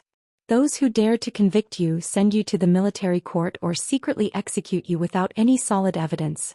I'm afraid they won't even. Before he could finish his sentence, the other party suddenly smiled and said, It's getting late, I still have a meeting to attend. Go report to the recruit office first, we'll talk again if fate allows it. Jiang Pingji was more experienced in actual combat than the new recruits. In just a few years she had been promoted based on her solid achievements. She met her old boss for the second time. The other party seemed to have completely forgotten about her and only treated her as an ordinary subordinate. Jiang Pingji did not deliberately try to befriend him until the old boss retired due to certain reasons. She also grew to be his successor. The younger generation will surpass the older. The old boss smiled and said, I'll leave the 7th Army to you. Yes. Every time Jiang Pingji thought about it, she would sigh with regret because she had failed to live up to her old boss's high hopes and expectations. Before she transmigrated, she felt that she was a competent commander. After transmigrating for nearly 10 years, she had gradually changed her way of thinking. As an individual soldier she was very good, but as the core of the frontline army she was still lacking. Perhaps it was to make up for it, or perhaps it was out of empathy, but Jiang Pingji desperately wanted to be a good lord, because she could not disappoint the people who followed her. I don't even have the courage to give an explanation to the 6,000 innocent soldiers who died unjustly. I have lived in vain. Jiang Pingji secretly clenched her fists. She had made up her mind. There was no one around. Only the bullet screens on the livestream screen were unwilling to be left out. They silently refreshed their messages. Walnut do walnut. Streamer, I have no opinion on punishing the main culprit, but isn't it too much to implicate the family? I'm not a brainless saint. I just feel that the streamer has a good reputation now. There's no need to fill in your reputation for these people and leave behind a controversy 1,000 years later. Sankanwu Antifa. Traitors are shameful but their relatives are innocent. The streamer is not an unreasonable person, right? Tudu Feichio, there's nothing wrong with that. I support the streamer. After all, it's a different era. We can't use our values to demand the streamer. Boss Chao used his father's death to conquer Shuzhou. How many people did he kill in Shuzhou? Although his father's death was not the main reason, it was indeed one of the reasons that pushed Boss Chao. The streamer was betrayed. If she didn't let others see the price of betraying her, there would only be more people who would betray her in the future. Because the price of betrayal was too low, loyalty seemed cheap. In troubled times, kindness and benevolence could only be regarded as neutral words. Because excessive kindness and benevolence would only bring about endless betrayal and harm. Not only would the lives of the people around the streamer be sacrificed, but the streamer herself would also be sacrificed. I originally thought that the streamer was more like Boss Chao. Now that I look at her, she's more like Lu Big Ear. Gui Kai Guo Fengxiu. I don't think it's too much. For outsiders like us who are watching the show, 6,000 casualties is just a cold number. But for the families of the soldiers, they are all corpses lying on the battlefield. They are wounds that will never heal. Even the ancient big shots in the livestream jumped out to mock her. How could the other idle people sit still? Many old people knew how bad Jiang Pingji's temper was. She would tear apart the idle people at the slightest provocation. She had indeed become much gentler in the past 2 years. Because she was too gentle, some newbies in the livestream held her to the standard of a saint. Reality proved that the possibility of Jiang Pingji becoming a butcher was far greater than that of a saint. No matter who tried to persuade her, the people of Hu County and the entire clan who betrayed her were already dead in her eyes. Wuxia received the news that Hu County had fallen 2 days earlier than Jiangpingji. When he received the news, he had a premonition. Sigh, at least you've lived for a few years in this life. Don't cry injustice in front of the king of hell. You didn't die unjustly at all.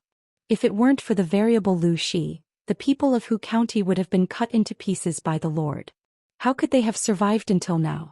With great difficulty, fate had turned around and prevented the fate of the entire clan from being buried. Why didn't this group of people know how to cherish it? Instead, they wanted to die? Fate is really an interesting thing. Wuxia looked up at the bright starry sky. The stars in the eyes of others were a mysterious code to him. Huang Song led the army to break through the front line of Hu County and took over Zhanghe County. Before the joy had completely passed, Huang Song received news. Lanting has recovered from his illness. It was just a few words, but Huang Song felt the pressure on his shoulders increase. It was as if there was an invisible pressure. It made it difficult for him to breathe. At the same time, it made him secretly excited. Complicated emotions intertwined and merged into an indescribable emotion. Qingjing said, "The Lord is very happy." Huang Song said, "Lanting is seriously ill. It's an unfair battle. She's recovered. Of course she's happy." Because of the pressure Jiang Pingji had exerted for a long time, Huang Song was very open-minded about this battle. Chapter 1290. Lu Shi had recovered from his illness and returned. The news was like a sudden clap of thunder. Huang Song did not say anything, but those with ulterior motives could no longer sit still. It was as if their buttocks were on fire. Especially the forces in Zhanghe County of Hu County. They secretly colluded with Huang Song and betrayed the soldiers fighting at the front line of Hu County, causing the front line to collapse. More than 6,000 people were killed or injured, and Zhanghe County was lost as a result. This was when Qing Yuan, Meng Heng Luoyue and the others were sufficiently prepared. If they did not notice, the casualties would be more than 6,000. Perhaps the entire army would be wiped out and tens of thousands of soldiers would be buried. The group was burning with anxiety. They were afraid that Jiang Pingji would settle the score with them later. They sent someone to sound out Huang Song, afraid that he would go back on his word and betray them. Because they had betrayed Jiang Pingji, they were also afraid that Huang Song would betray them. This could be considered some kind of retribution. Huang Song said, "Since you have pledged your allegiance to me, I will naturally protect you. As long as I am not defeated, Lanting cannot do anything to you." Everyone breathed a sigh of relief. As long as Huang Song did not push them out, it was fine. However, they neglected that the premise of Huang Song's protection was not defeated. If they were careless and defeated, would Jiang Pingji let them go? Of course not. They had Huang Song's protection, so there was no hurry for the time being. Those who were flirting with Huang Song and leaning on the wall to climb over were the ones who were panicking. Lu Shi has actually recovered from his illness? How did she recover? Didn't she say that she was dying of illness? She didn't even show up after the successive defeats on the battlefield? There were more than 3 to 5 local tyrants in Hu County. Zhanghe County had pledged their allegiance to Huang Song, but the other counties had not had time to jump over. In other words, they were still in Jiang Pingji's territory. Their lives were in her hands. Someone said sarcastically, "She's so lucky." They all hoped that Jiang Pingji would die quickly. Because there had been no news, many people had already tacitly agreed that she had been booked by the King of Hell. Unexpectedly, Jiang Pingji returned in a high-profile manner after a few months of silence. Scared the hell out of them. Didn't you spend a lot of money to hire eminent monks and Daoists to curse her? In the end, not only did she not die, but she came back alive and kicking. Speaking of this matter, there were even people who felt gloomy. They had been fooled by those bald donkey Daoist priests, saying that the dead didn't exist. What's the point of saying this now? We're all in the same boat. Now that Lu Shi is back, I won't be able to gain any benefits, and neither will you. Everyone was silent for a long time before they raised their heads and looked at each other. After a long while, "Anyway, we haven't done anything yet. Let's put away the evidence and observe the situation before making a decision." They all thought that Jiang Pingji was seriously ill and had no children. Once she died, her power would inevitably be annexed by Huang Song. Therefore, they couldn't wait to find Huang Song to take over the business. How could the icing on the cake compare to providing timely help?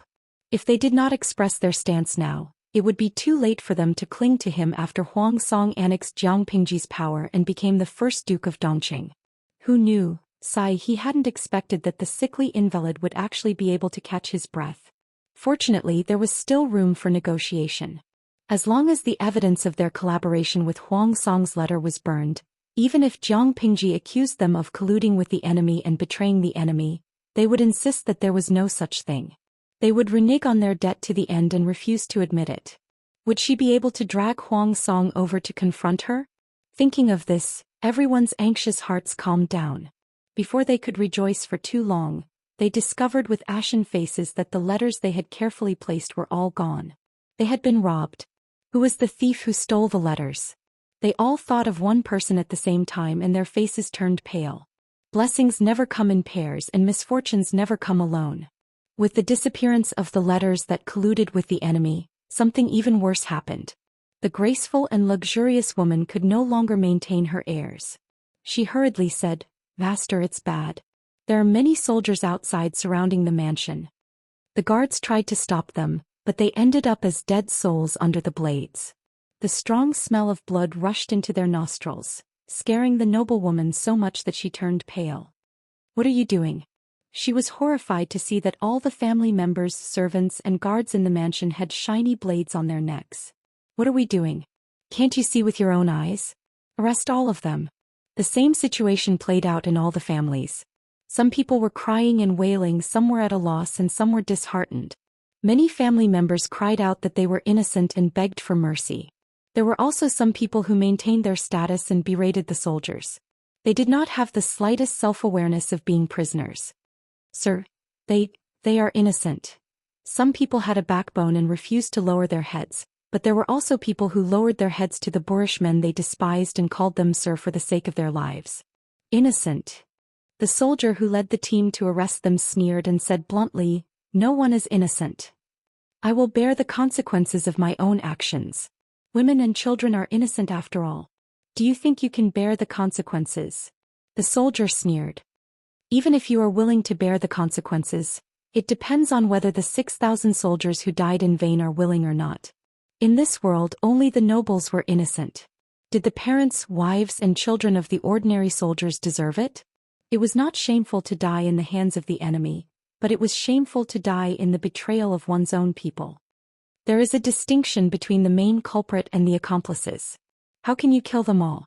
The soldier said, "It's the Lord's job to convict them. We are only responsible for arresting them."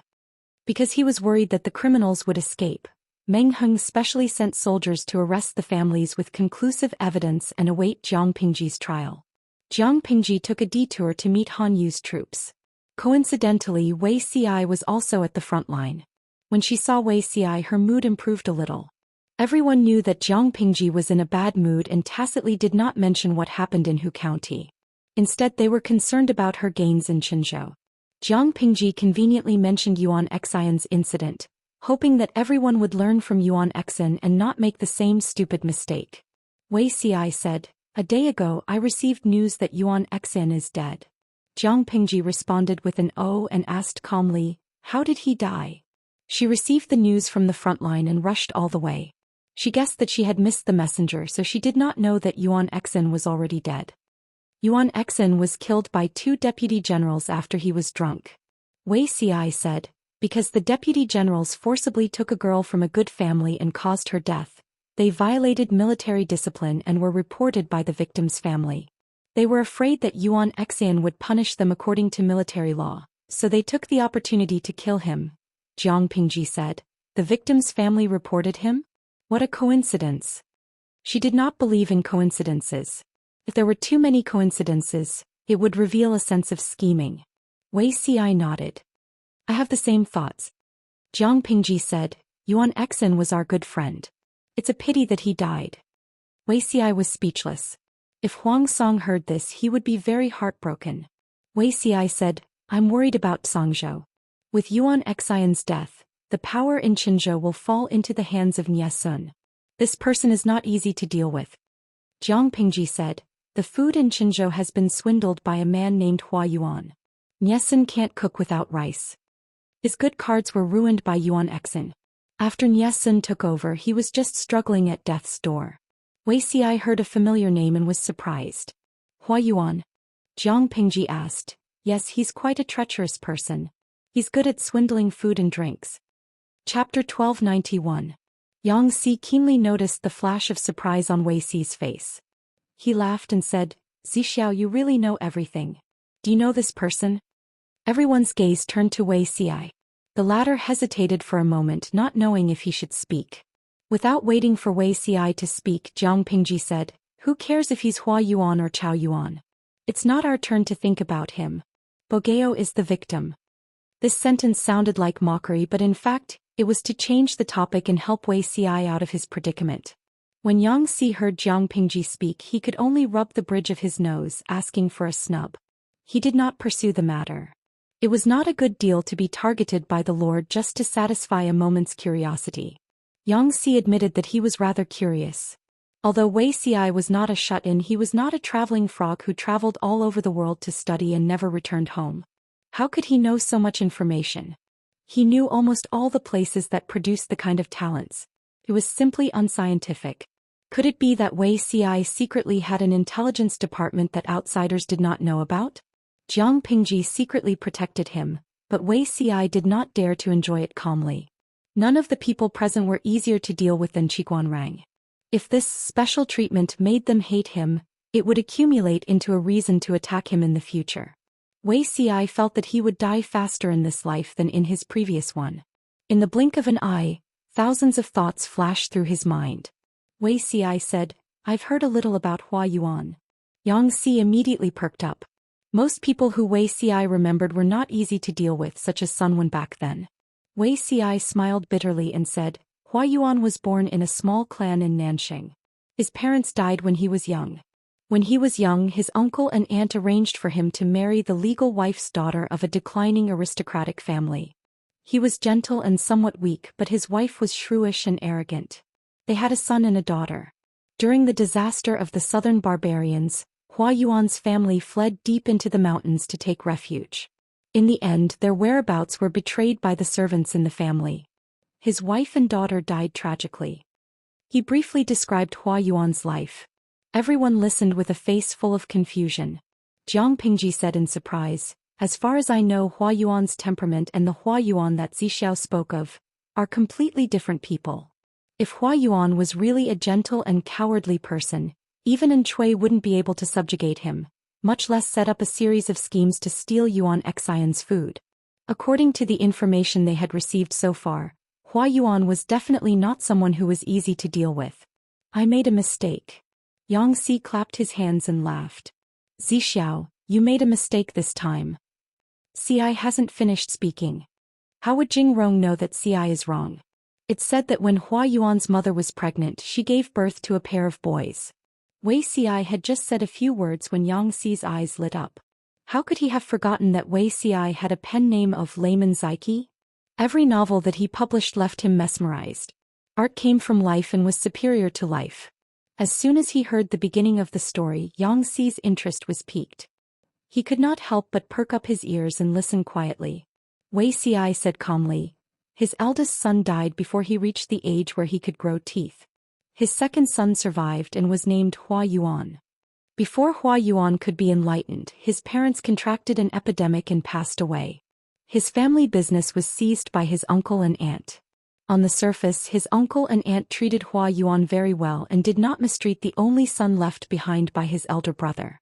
But behind his back, they used underhanded methods to try to raise Hua Yuan into a useless person. When Hua Yuan turned 20, his uncle and aunt arranged for Hua Yuan to marry an unreasonable wife who was shrewish and had a secret affair with someone before marriage. After marriage, this woman held all the power in the family. She was dissolute and did not know how to restrain herself. Hua Yuan was cowardly and did not know how to resist. Until the disaster of the southern barbarians, his wife colluded with her secret lover. The two planned to rob Hua Yuan's family's wealth and flee far away, betraying the hiding place of Hua Yuan's family. Yang Si listened intently and hurriedly asked, In the end? What happened in the end? The story was about to end when Wuxia stopped. Wasn't this deliberately tormenting people? Wuxi's eyes were indifferent as he said, Hua Yuan killed with a borrowed knife. This couple, along with their illegitimate child, were all killed by the barbarians. After all, it was an ancient era where there were not many novels. The story that Wei Xi spoke of was still very interesting. Xianxia was stunned for a moment. This story sounded anticlimactic, but after thinking about it carefully, it was extremely frightening. Wei Xi said, ever since Hua Yuan's parents passed away due to an epidemic, he suffered from insanity. He was sometimes clear-headed and sometimes muddled. When he lost his mind, he told others that he was not Hua Yuan, but Hua Yuan's twin brother. Others thought that he was mentally abnormal and treated him like a fool. His wife also held on to this and often had an affair with her lover without any sense of propriety. She gave birth to a son and a daughter for her lover. Hua Yuan was cowardly and did not know how to resist. But after he lost his mind, Hua Yuan, who claimed to be his elder brother, was a person who would seek revenge for the smallest grievance. He was cruel and cunning. Xianxia could not help but shiver. Could it be that he was really Hua Yuan's elder brother who possessed him? Wei Xi shook his head and said seriously, ghosts and gods cannot be trusted. We must believe in science. Believe in the Lord. Xianxia looked at him strangely. Why did this sentence come out of the mouth of a charlatan? Why did it sound so awkward? Xianxia was confused. If it was not the younger brother who possessed him, how could it be explained that there were two completely different Hua Yuan after he lost his mind? One was cowardly, dejected, and bullied. His wife and her lover cheated on him countless times and gave him a pair of cheap children, making him a cheap father for many years. Such a great shame and humiliation, not to mention Hua Yuan, who was born in an aristocratic family. Any child beggar would not be able to tolerate it. The other one would seek revenge for the smallest grievance, cruel and cunning. He used the power of the barbarians to kill his wife and her lover, and also killed the two children who were with him every day. Don't forget that Hua Yuan also set up a series of plans. He stole the grain stored in Qinzhou from Yuan Exin, deceived Nye Sun and tricked Huang Song. Xianxia was still thinking about the plot. Han Yu and the others looked at Wei Xi with a strange expression. Wei Xi's story was too detailed, it sounded more like a story to them. Pitiful sigh, lost his mind? Maybe he has two personalities? I didn't expect Hua Yuan to be a psychopath. Lao Siji Lianming. This is very likely. Samiran said that Hua Yuan went crazy after his parents died. His uncle and aunt, who had taken away his family's wealth, harbored evil intentions towards Hua Yuan. They even wanted to raise Hua Yuan to become a cripple. Hua Yuan was young and faced with a hostile external environment. Maybe he split his second personality because of this. This personality claimed to be Hua Yuan's biological brother who died young. Hua Yuan imagined that his elder brother would protect him, so the second personality was completely different from the first one. He evolved from a little sheep to a man-eating flower. Tudu Feichio, from a little sheep to a man-eating flower. This metaphor is amazing. I double-click 666 for you. Jiang Pingji said, as far as I know, this kind of insanity is extremely difficult to cure. It will worsen over time. Chapter 1292. Some of the patients with multiple personalities were harmless, but some of them were very aggressive and aggressive. She had once carried out a mission to capture a freak with 36 personalities. Each of the 36 personalities had a strong tendency to be antisocial and violent. They committed serial crimes and had a great impact on society. Her superiors had issued hunting missions many times. The genetic warriors before Jiang Pingji had all failed miserably. They were killed instead. That guy had also come out of the genetic warrior training camp and was one of the best in that batch. His combat ability was not low and he was extremely dangerous. Each of the 36 personalities was the best of the best. Their disguise skills were flawless. Many genetic warriors did not even know how they died. Several people died in a row. The mission finally fell on Jiang Pingji. Even she was almost deceived. Of course, Jiang Pingji came back alive. She successfully killed the senior with multiple personalities and was admitted to the military hospital for a long time. Further deterioration? Xianxia asked curiously, how so? Jiang Pingji smiled and said, for example, he lost his mind one day and woke up claiming that he was Xianxia. Xianxia shuddered. Was it fun to scare him? He subconsciously looked at Jiang Nongqin from the corner of his eye. He saw the heartless woman looking at him suspiciously. For all, He could not live like this anymore. If he had been NTR'd by someone else, he would have killed the other party. However, the person who cuckolded him was his lord, and she was a woman. He felt so wrong that he could not speak. How is this deterioration? Could it be that my soul will leave my body and possess him? Xianxia curled his lips gloomily. Zhixiao said that ghosts and gods can't be trusted.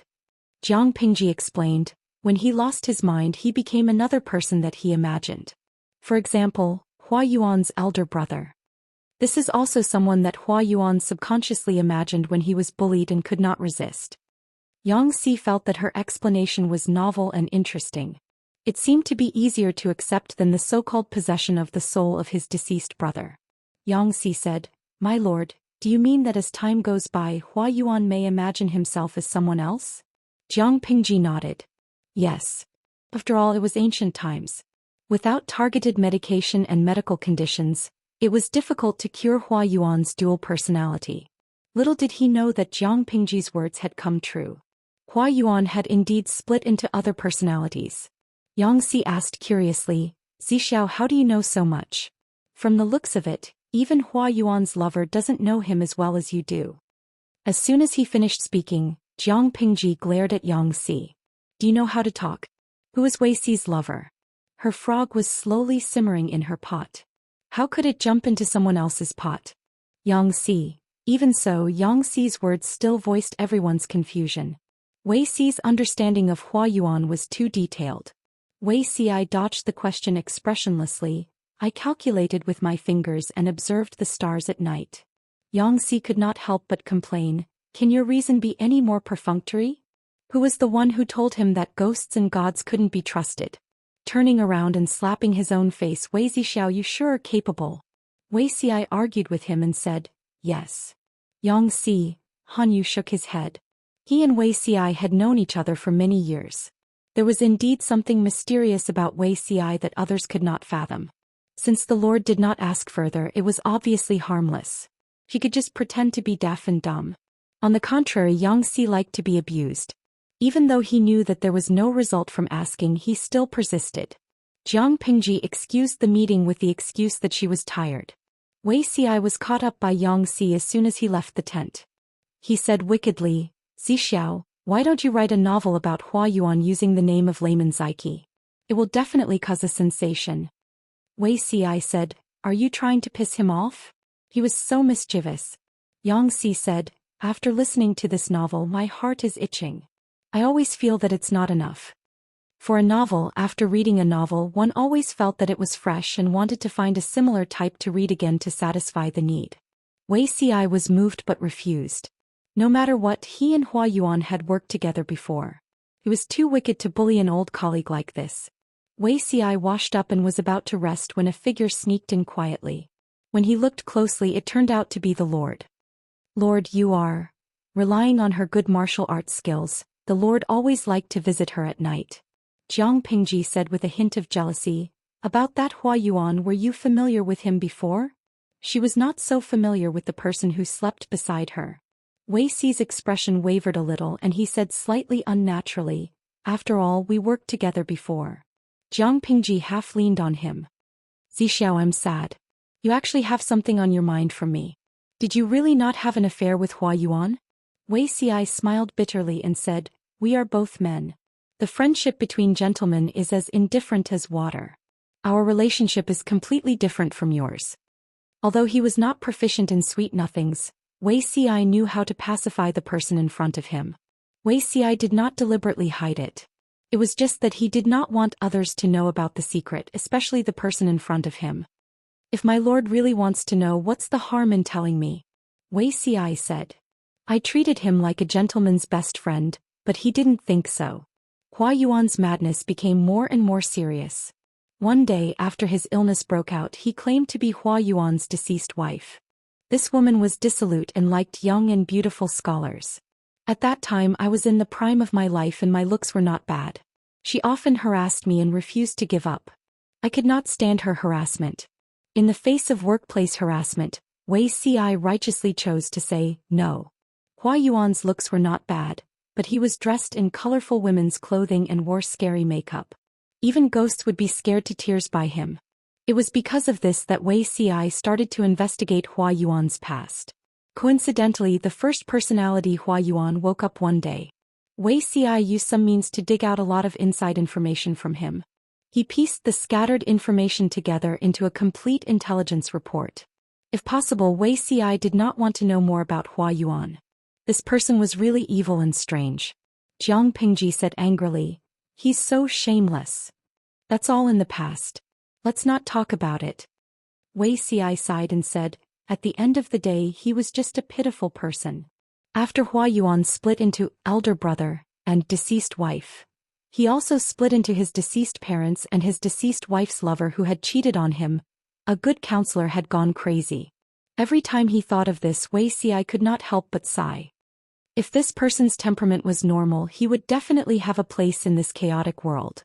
Unfortunately, Wei Xi shook his head regretfully. In his previous life, Hua Yuan died a tragic death. He could not bear to see his end. "This person coveted you and harassed you?" Jiang Pingji said. "You still sympathize with him?" "After all, we know each other," Wei Xi said. Jiang Pingji said, "Speaking of which, I seem to have been coveting Zixiao and harassing him. Do you hate me?" Chapter 1293. Willing to endure hardship? Jiang Pingji's thin lips curled up slightly. Before Wei Xi could react, she hooked her right hand around the back of his neck, leaned forward and pressed a kiss on his lips. "Zixiao is really sweet." She smacked her lips, looking like she was reminiscing. Wei Xi's ears heated up and his cheeks flushed red. Even though Wei Xi had the experience of his previous life, he was still conservative and introverted. In terms of shamelessness, how could he be Jiang Pingji's opponent? The person in front of him was his nemesis. It was so in his previous life and it was so in this life. She could defeat him without doing anything. "My lord." Wei Xi reached out and stabilized her body. He said warmly, "It's getting late. Let's go back and rest first." Jiang Pingji leaned close to his ear.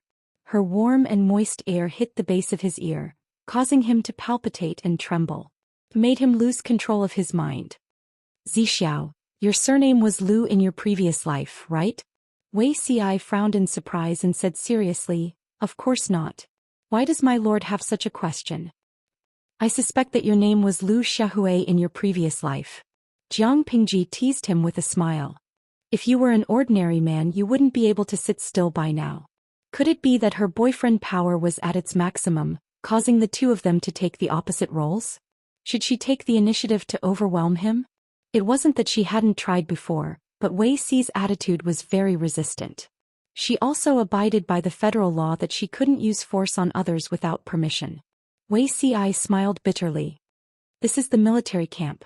Are you going to indulge in sensual pleasures here?" Jiang Pingji was startled. That really wouldn't do. As the lord, she had to set an example and firmly abide by the military rules of the military camp.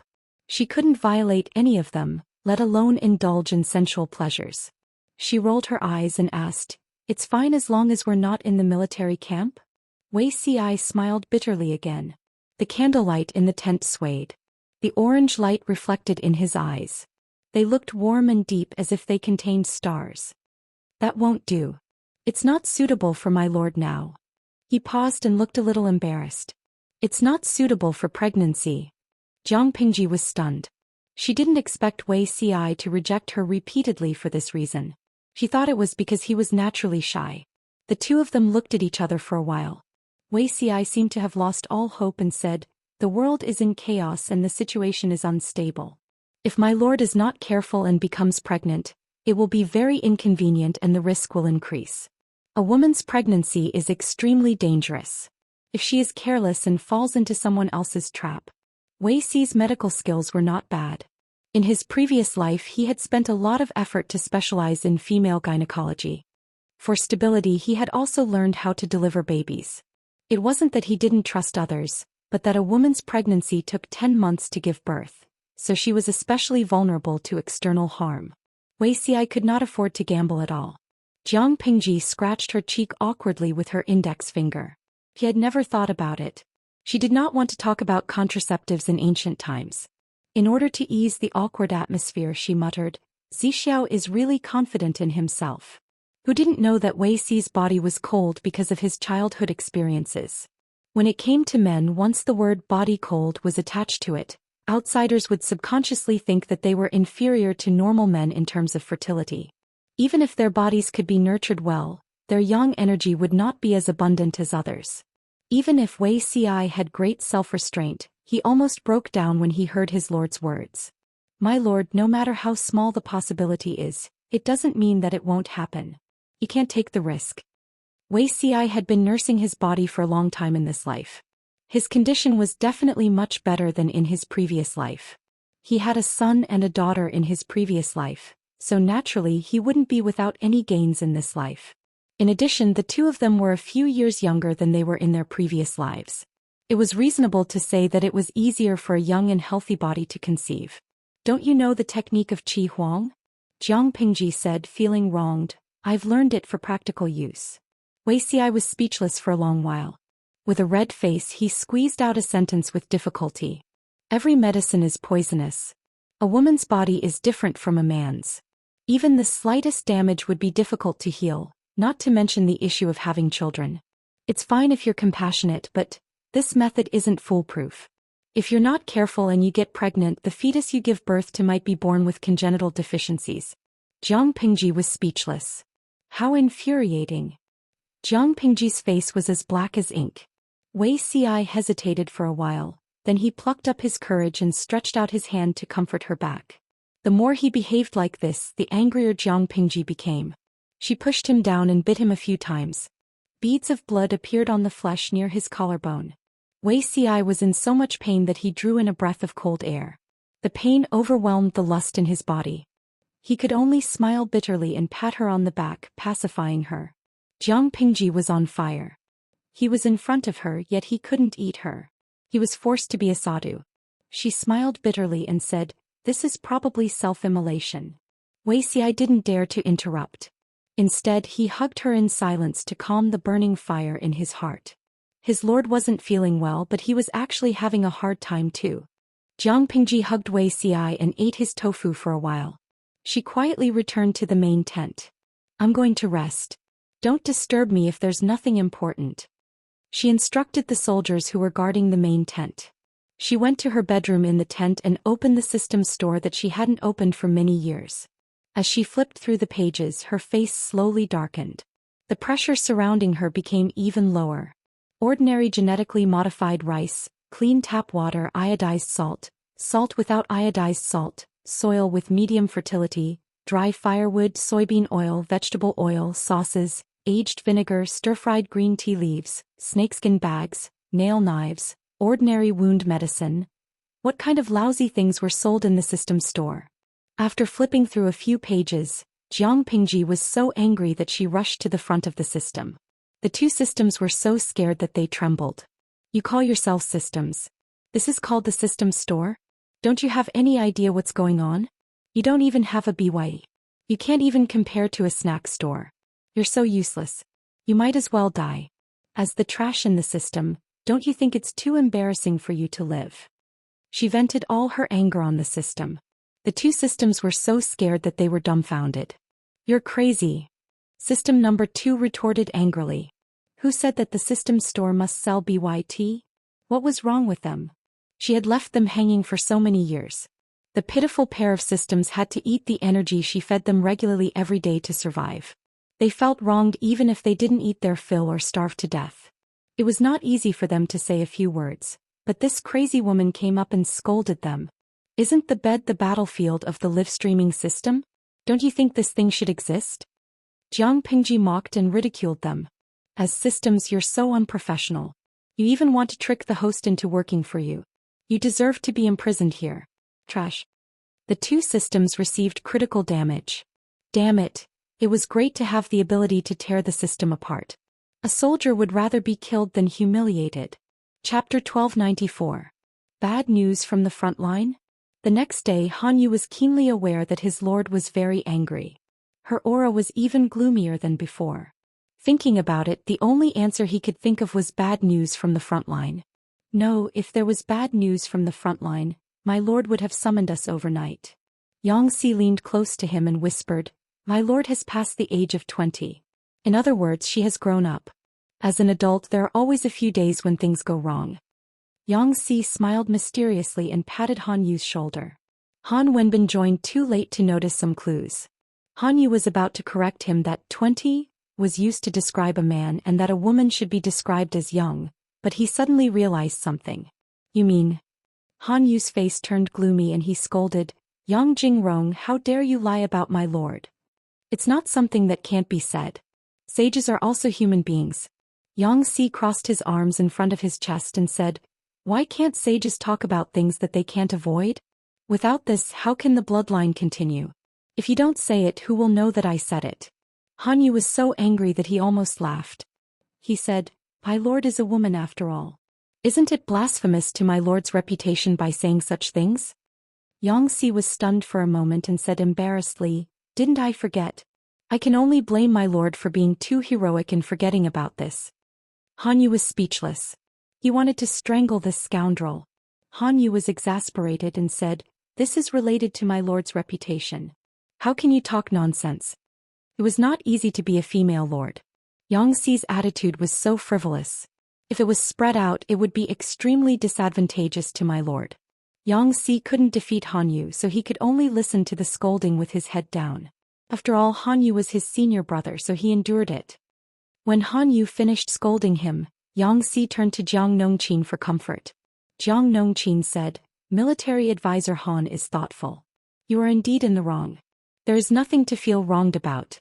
My lord's reputation is the most important. Xianxia was speechless. What a heartless woman. Jiang Pingji was very angry, but there were many places for her to vent her anger during the war. Her morale was high and her soldiers were also encouraged. They looked like they were ready to perish together with the enemy at any time. The entire army did not look dispirited at all. The haze of losing Hu County and Mound River County had been swept away. This was something new. Jiang Pingji gathered everyone for a meeting. A huge sand table was placed in the center of the tent, and the mountains, rivers could be seen on it. Jiang Pingji glanced at the location of Zhanghe County, which was marked with Huang Song's label and cursed in her mother tongue. Although she spoke softly, many people heard her, but they could not understand her. They couldn't understand it, but the viewers in the live stream knew what it meant. Jiang Pingji had been streaming for almost 10 years. Even if she did not deliberately speak in her mother tongue, she would still occasionally reveal a few words. In the live stream room, Salted Fish had been gathering material for years and barely managed to translate a few pronunciations. Lao Siji Lianmeng, the host has been very irritable lately. Is it because of Bogeo? Jiang Pingji usually restrained herself and avoided using her mother tongue as much as possible, except for one situation, when he was extremely irritable. Under such circumstances, other than cursing, there was no other meaning to using one's mother tongue. Gui Kai Guo Fengxiu, the streamer is going to win. Huang Song shouldn't have made her so angry, right? She should be scolding the local forces in Hu County for betraying her. I remember that the streamer did not touch them because she cared about Lu Shi's reputation. Who knew that they would take advantage of the streamer's serious illness to betray her? Fortunately, Jiang Pingji was pretending to be sick. If she was really sick, they would have done this and Hu County would have been completely lost. Hu County had a very important strategic significance. If the provisions in Hu County were taken away by Huang Song, he would not have to worry about food this winter. On the contrary, Jiang Pingji's side would be trapped. Even if it was freezing cold, Huang Song could still gather his troops to attack Wanzhou. Jiang Pingji might not be able to defend her side. Thinking of this, it was reasonable for Jiang Pingji to curse the ingrates in Hu County. Little did she know, Jiang Pingji changed the topic and said with a burning gaze, it's getting cold. Let's send Bogeo on his way. Mu Guangxi, the weather is getting cold and yellow? Gugugu, did you see that? That's my brain.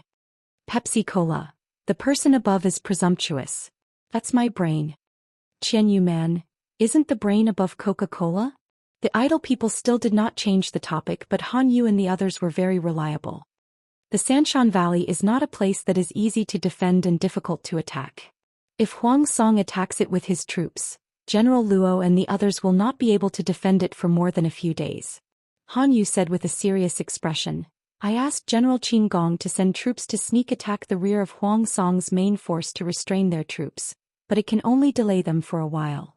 Jiang Pingji said, I also know that the Sanshan Valley is not a strategic pass. Luo Yu's troops will not be able to defend it. Therefore we need to end the battle quickly without delay. Looking at the time, Bogeo should have received the news from Qinzhou. He will not sit still. He will either give up Hu County and Zhanghe County and retreat with his troops, or he will go all out and attack the Sanshan Valley and seize the whole of Hu County. Hu County was a hot potato. The terrain also made it easy to attack and difficult to defend.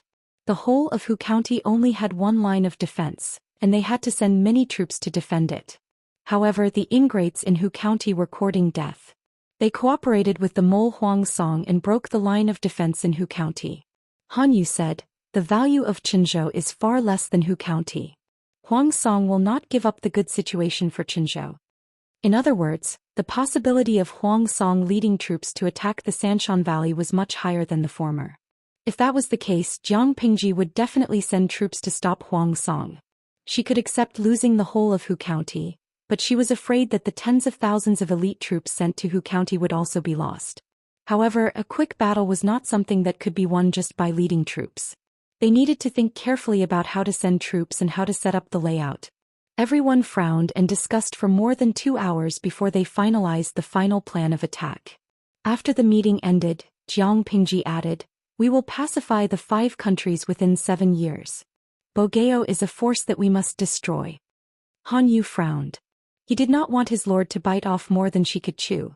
He hesitated and said, this year we can conquer Huang Song and Dongqing will basically be unified, but the other 4 countries, Jiang Pingji snorted. Can't we destroy a group of thieves with the strength of a country? Dongqing, Xichang, Nanxing, Beiyuan and Zhongzhou. The 5 countries were basically divided. Although Dongqing would not be the first to be in chaos, it would be the first to be unified. With all the troops in the country under her control, she did not believe that she could not defeat the neighboring countries that were divided. It was the same principle as making money to start a business. Starting a business was the most difficult to earn $1 million. Making another $1 million was much easier than starting a business from scratch. She spent nearly 7 years to unify Dongqing. Couldn't she destroy the other 4 countries in the remaining 7 years? Han Yu looked calm on the surface, but in fact his blood was boiling. He had been working for Jiang Pingji for a while. Except for the conversation that persuaded her to surrender, she had never revealed her ambition to invade the other 4 countries. Now she said that she would destroy the other 4 countries within 7 years. Even a rational person like Han Yu could not help but be excited. Chapter 1295. Who didn't know how to brag?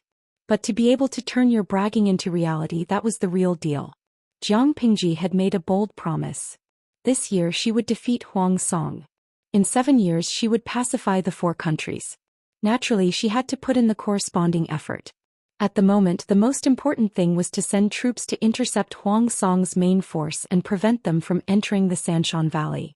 If Hu County was saved, the next battle would be easier. Not only did Jiang Pingji and the others understand this, but Huang Song's people were also well aware of it. However, Jiang Pingji was destined to be Huang Song's nemesis. Before he could recover from the joy of breaking through Hu County's defense line and taking over Zhanghe County, a few pieces of news came from the rear. They struck him like a bolt from the blue. Almost all of his rationality was shattered. Yuanxin almost killed the military counselor Nye Sun in front of the battle. Yuanxin easily believed Hua Yuan's suggestion and used the strategy of strengthening the defense and clearing the field. As a result, the grain stored in Qinzhou's granary was stolen by Hua Yuan. Yuanxin was drunk and violent. He wanted to kill an assistant general who violated military orders. The assistant general was so bold that he conspired with another assistant general to kill Yuanxin. Qinzhou is in dire need of rations. The military counselor Nye Sun reorganized the troops and stopped the enemy in Songzhou. 4 pieces of news in a row blew Huang Song's mind away. That was not the point. The point was that the 4 pieces of news did not happen at the same time. What did this mean? It meant that someone had deliberately blocked and suppressed the news from the rear. They were deceiving everyone and causing Huang Song to be unable to know the situation of the battle immediately. Huang Song suppressed his surging anger. Fortunately, Yuanxin was dead. If he hadn't died, Huang Song would have drawn his sword and slashed him. He looked at the messenger with a gloomy expression and asked in a hoarse voice, Who sent you to deliver this news? The messenger replied, Military Counselor Nye sent me to deliver the news to the Lord as soon as possible. Huang Song asked again, when did Military Counselor Nye get injured? The messenger replied, about a month and a half ago. Huang Song asked again, when did General Yuanxin die? When did Qinzhou's rations get cheated? The messenger was sweating profusely. The rations got cheated half a month after Military Counselor Nye got injured. 10 days later, General Yuanxin was assassinated. Huang Song was furious. The veins on his forehead were bulging. His eyes were filled with horror. It would only take 10 days to get here from the front line in Qinzhou. Why is the news delayed for 40 to 50 days? Huang Song's anger could not be quelled, and the messenger could only bear the impact of his anger head-on. He was so frightened that he trembled all over, not daring to interrupt. The messenger said, This is because General Yuanxin ordered. He was like a punctured balloon. His anger suddenly dropped from the highest point to the lowest point, and there was a dejected expression between his brows. Huang Song really regretted it now, so much so that his intestines turned green. He said angrily, I thought he was sincerely remorseful to Qingyun. That's why I gave him a second chance to guard the rear of Qinzhou. I didn't expect him to be so unrepentant. He should. Nye Sun and Yuanxin didn't get along. Even if he did, the two of them wouldn't be able to reconcile. Nye Sun and Yuanxin didn't get along. Even if he did, the two of them wouldn't be able to reach a peaceful ending. His words had come true. Huang Song, on the other hand, had no choice but to give Yuan Xin some face, and took out Yuan Xin that he had hidden away. It wasn't because Huang Song was a father figure. It was because Yuan Xin's youngest son was shot by a stray arrow to protect Huang Song and died. Huang Song remembered this kindness. He wasn't a heartless person. He always remembered Yuan Xin's kindness, so he took good care of Yuan Xin. In the end, alas, he was caught in his own trap. If he had listened to Feng Zhu, Qingjing and the others and kept Yuan Xin hidden or separated, he wouldn't be in this situation. Huang Song knew that Yuan Xin was taking advantage of his guilt and his status as his uncle. No one could suppress him except for a few people. But so what? He couldn't just let Yuan Xin go or abandon him just because he liked to target Nye Sun. Before the incident in Qinzhou, Yuan Xin's biggest mistakes were limited to targeting Nye Sun, snitching on him behind his back and destroying internal unity. Huang Song would at most freeze Yuan Xin for a period of time as punishment. After the incident, he would still use it. Unexpectedly, Yuan Xin didn't say a word and caused big trouble. Not only did he hurt Nye Sun, but he also suppressed the news. One wrong step led to many wrong steps. In the end, Hua Yuan of unknown origin took away the food in Qinzhou. Huang Song told everyone in the tent with a serious face. Everyone was shocked. They didn't expect Yuan Xin to be so bold. Qingjing rubbed his eyebrows. Yuan Xin turned the advantage he had created with great difficulty into a disadvantage. He was really a capable person. He was dead, but the Lord had to clean up the mess because of his stupidity. Qingjing frowned and thought. A counselor in Huang Song's tent came out and cupped his hands. My lord, General Yuan Xin is already dead. It's useless to argue about his mistakes now. The most important thing now is to solve the urgent situation. Qinzhou doesn't have enough troops and supplies. Counselor Nye is injured. We don't know how long he can defend. My lord, please make a decision as soon as possible. Should we send troops back to help Qinzhou or abandon it? The counselor's voice trailed off. If they didn't care about Qinzhou, as long as the enemy used the strategy of besieging them, Qinzhou would be finished even if they didn't do anything. Don't forget, there were nearly 1 million ordinary people in Qinzhou. There was still surplus food in the military camp for some time, but millions of people also needed to eat. Not every family had food reserves, and even if they did, there wouldn't be a lot. Many people had to go to the rice merchants regularly to buy rice. The rice merchants bought part of the rice from the people, and the other part from the grain stores in the important towns. The rice bought by the grain stores was usually old rice that had been stored for a year or 2 or 3 years. The price was lower than new rice. It was good enough that the people had something to eat. Why would they be picky about whether the rice was new or old? Yuan Xin had moved all the food from the grain stores. How could they make up for this gap? There was another meaning in the counselor's words. If Huang Song chose to go back to help Qinzhou, he would have to face a food shortage of millions of Dawn and the people who lacked food. It was better to abandon it. Abandoning Qinzhou also meant abandoning Niesun and the tens of thousands of soldiers stationed there. What should he do? How should he choose? Huang Song's heart wavered. He was like a blind man standing on the edge of a cliff. In front of him was a cliff and behind him was a fierce tiger. My lord, it's not time to delay. My lord, please make a decision quickly.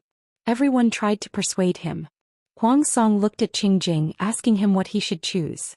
Qingjing was silent for a while, then said in a low voice, My lord, please think of the big picture. Chapter 1296. Everyone was well aware of Huang Song's choice. Qingjing left the main tent with a heavy heart and secretly found the messenger to ask. He felt that something was wrong about the incident in Qinzhou. Yuanxin had a bad temper for a long time, but he had to be killed at such a critical juncture. The messenger trembled with fear and did not dare to look directly at Qingjing. He answered whatever Qingjing asked. Have you investigated Hua Yuan's background? Qingjing asked in a low voice. Is it possible that he was sent by Wanzhou? Huang Song and Jiang Pingji were in a heated battle. It was too much of a coincidence that Hua Yuan jumped out and swindled millions of Dawn of grain. When General Yuanxin was alive, he had sent men to pursue the stolen rations. Although they didn't manage to catch the culprit, according to intelligence, Hua Yuan was a citizen of Nanxing. This batch of rations was also transported to the south by water. Military advisor Nie investigated it carefully. It was most likely not sent by Wanzhou. Qingjing frowned slightly and sighed. That's true. If it was Wanzhou's doing, it would have been publicized long ago. Sent south by water? Could it be Nanxing's power? Yang Tao and Jiang Pingji had formed an alliance. Yang Tao could indeed help Jiang Pingji. Qingjing would never have guessed that Hua Yuan was not Yang Tao's subordinate but Enchui's. Enchui's reputation in Dongqing was very low. It was normal for Qingjing to not think of him. He asked again, How is military advisor Nie? Can you take it? Niesun was a very perceptive person. He should know what would happen to him if the news reached the front lines. Huang Song would definitely abandon Qinzhou. The messenger told the truth. Niesun had recuperated for more than a month before he could barely walk. Logically speaking, he still needed to rest, but Yuanxin had died at such a critical juncture. If Niesun did not stand up to take charge, how could the soldiers in Qinzhou resist the ferocious enemy? After Qingjing heard this, his brows did not relax. Instead, they furrowed even more, leaving deep red wrinkles.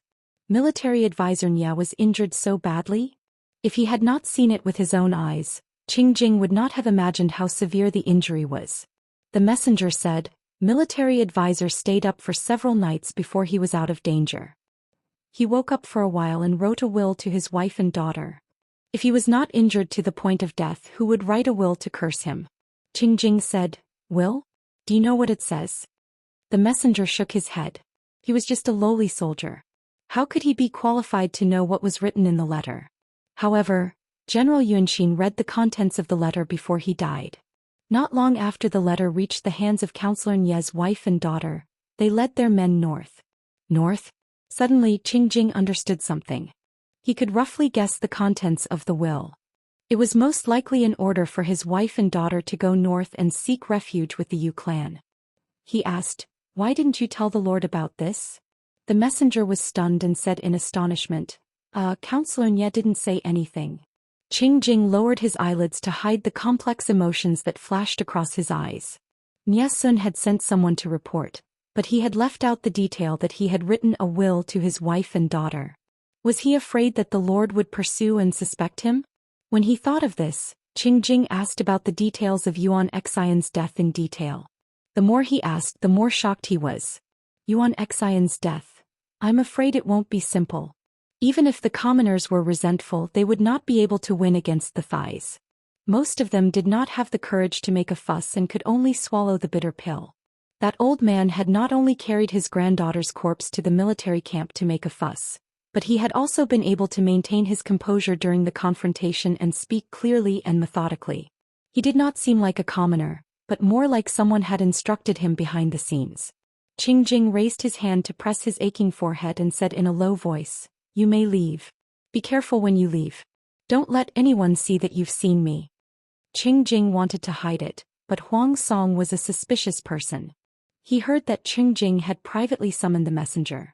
This action attracted Huang Song's attention. He summoned the messenger to ask. What did the counselor ask? The messenger recalled carefully and told him everything. After hearing this, Huang Song's expression became a little gloomy. The messenger knelt down in fear and trembled, not even daring to breathe loudly. After a while he waved his hand and said, "Don't say anything that should or shouldn't be said." The messenger retreated with a puzzled face. The next day Huang Song gathered everyone to discuss the matter of attacking the Three Mountains Valley. Qing Jing keenly noticed that Huang Song was not as hesitant as the day before. This lowly general requests to join the battle. We will definitely attack the Three Mountains Valley within 3 days. There were many generals under Huang Song's command, but most of them were from the Yuan family.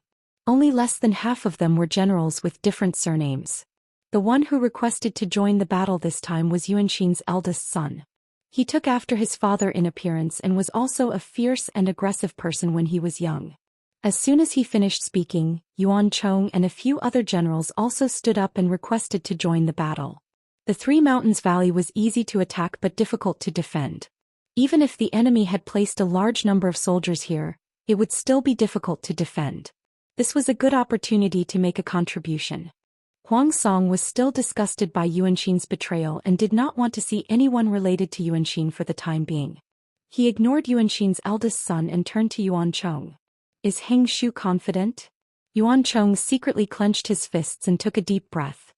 He said in a powerful voice, "This lowly general is willing to make a military pledge." It seemed that he was very confident. Huang Song secretly nodded, feeling quite pleased. Yuan Chong was his younger brother and fan. The two of them had been good friends when they were young. Yuan Chong was much better than Yuanxin. Yuanxin's eldest son said discontentedly, "Heng Shu is still young after all. This battle is of great importance. Please play it safe, my lord."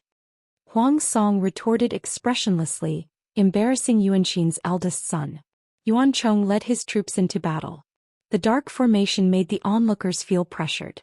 In the Three Mountains Valley the war drums thundered. Luo Yu took a deep breath and wiped his weapon with a gloomy expression. It seemed that doing so could calm him down. Meng Heng and Qing Yuan looked at the sand table with a solemn expression. This was not a good place to defend, but they had no other choice.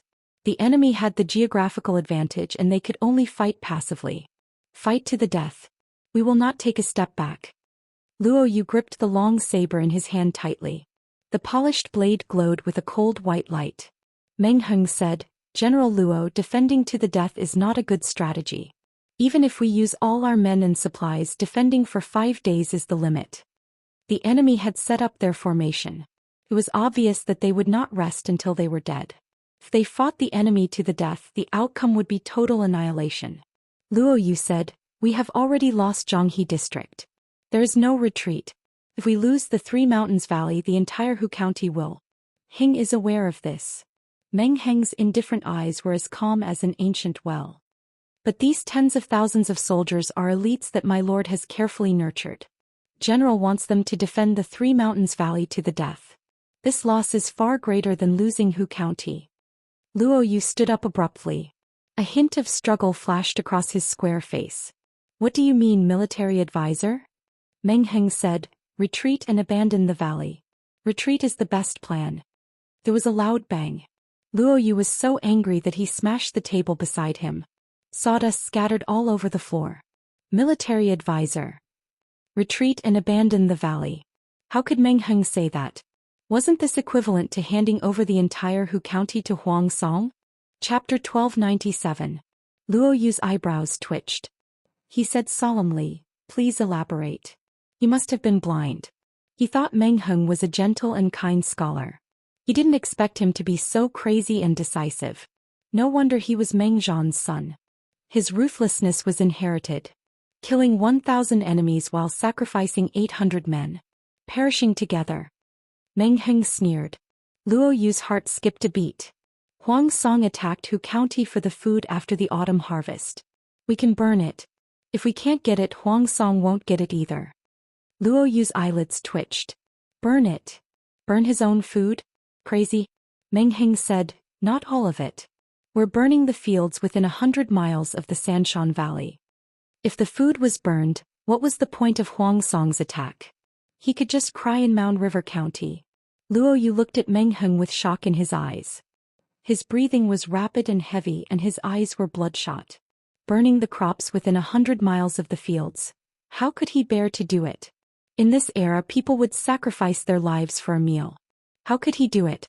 If you don't make a decision, you'll be in trouble. Meng Heng said coldly. General Luo, make a decision. Luo Yu squeezed the handle of the knife. His knuckles turned blue from the force. His bones were almost protruding out of his skin.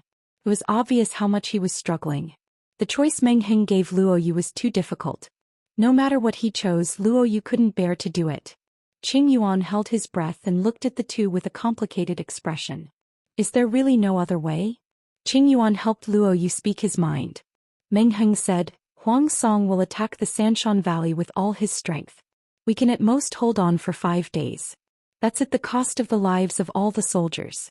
My lord's army is restraining Huang Song's, but Huang Song is avoiding the battle. He'll use the terrain to delay them. It won't be a problem to stall for 10 days to half a month. By then Hu County will be in Huang Song's hands. Is that what you want to see? The two were speechless. Luo Yu hung his head in pain. Meng Heng said, sacrificing 100 miles of fields in exchange for the lives of tens of thousands of soldiers in half of Hu County. Isn't that worth it? Luo Yu said, Advisor. In 2 months it will be the autumn harvest, Meng Heng said, but we're exhausted after persevering for 5 days. How can we last until the autumn harvest? Since ancient times, wars had only involved seizing other people's territory and food. Who would burn one's own food? After a while, Qing Yuan said, if news of the people burning a year's worth of hard work gets out. Meng Heng asked, isn't there a ready scapegoat? Luo Yu and Qing Yuan were both stunned, not knowing who Meng Heng was referring to. Some people worked with Huang Song from the inside for wealth and glory. Why didn't anyone burn the food and take the opportunity to surrender to Huang Song? Meng Heng said, anyway, they're a bunch of people who are about to die. It's not too much to add another crime to them. Let their deaths be more worthwhile. Both of them were silent. What was the reason for the arson? Anyone with a discerning eye would know that Huang Song attacked Hu County for the food. Which idiot would burn the food as a sign of allegiance? As if he could see the two's doubts, Meng Heng said, it's just burning the fertile fields near the Three-Mountain Valley. We can say that the burning of the fields is to distract our army and mislead us into sending troops to extinguish the fire. This will weaken the defending forces of the Three-Mountain Valley. It's good as long as it makes sense. There was no lack of fallacies in ordinary people who were brainwashed by them. As long as the majority of people believed in alcohol, a minority would naturally choose to remain silent. Has General Luo made a decision? Luo Yu looked dispirited and said in a hoarse voice, if we can survive this battle, I'll personally ask for forgiveness from the Lord. Not only did he fail to defend the territory that the Lord had given him, but he also escaped by burning his own fields. Such an incompetent and prodigal performance made Luo Yu want to find a hole to hide in and never come out again.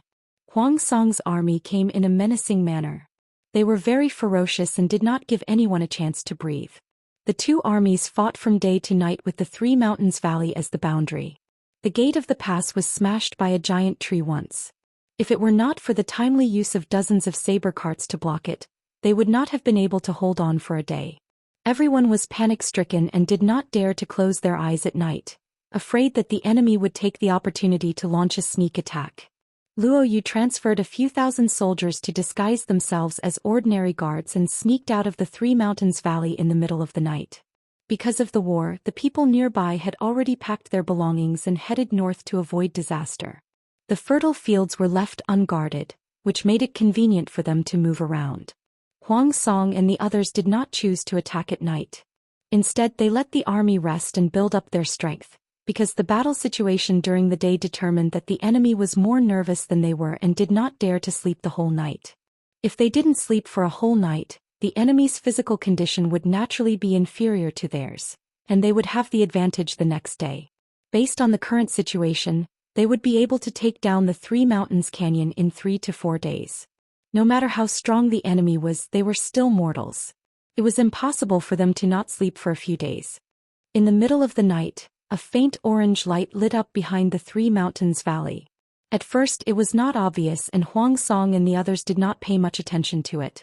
As time passed, the orange light gradually spread and dyed the dark sky with an orange edge. After 2 to 4 hours, Huang Song was woken up by someone. What happened? Huang Song finally managed to fall asleep. Just as he was sleeping soundly, he was woken up by the ruckus outside. He tightened his pajamas and raised his hand to rub his sleepy eyes. Master, something bad has happened. There's a fire. Fire? What fire? Huang Song's mind quivered. He mistakenly thought that the enemy had come to set a fire at night and was so scared that he was completely awake. He grabbed Yuan Chong's hand and asked, "Where's the fire?" Yuan Chong could not explain clearly, so he ran to the observation deck with Huang Song. There was a dazzling line of fire on the horizon in the direction of the Three Mountains Valley. What's that? Huang Song felt like he was dreaming. Why was the enemy's rear on fire? Yuan Chong said, "The enemy's rear is on fire." I don't know who said it. The two looked at each other. At this moment, the enemy's rear was on fire? Huang Song suddenly had the illusion that he was the chosen one. He looked at the fire in the distance and vaguely felt that something was wrong. Huang Song asked, "Where's the location of the fire?" Yuan Chong could not tell him the specifics and could only give him a rough location. Huang Song's mind flashed and he was shocked. He quickly climbed down the observation deck. At this moment, Qing Jing and the others also rushed over. Their faces were frighteningly gloomy. They checked the locations of the Great Universal Geographical Map and were shocked to find that all the locations of the fire were fertile fields. Such a big fire may not be extinguished in 3 to 5 days. They did not know how much grain that was about to ripen had been burned, but they knew that it was not a number they wanted to see.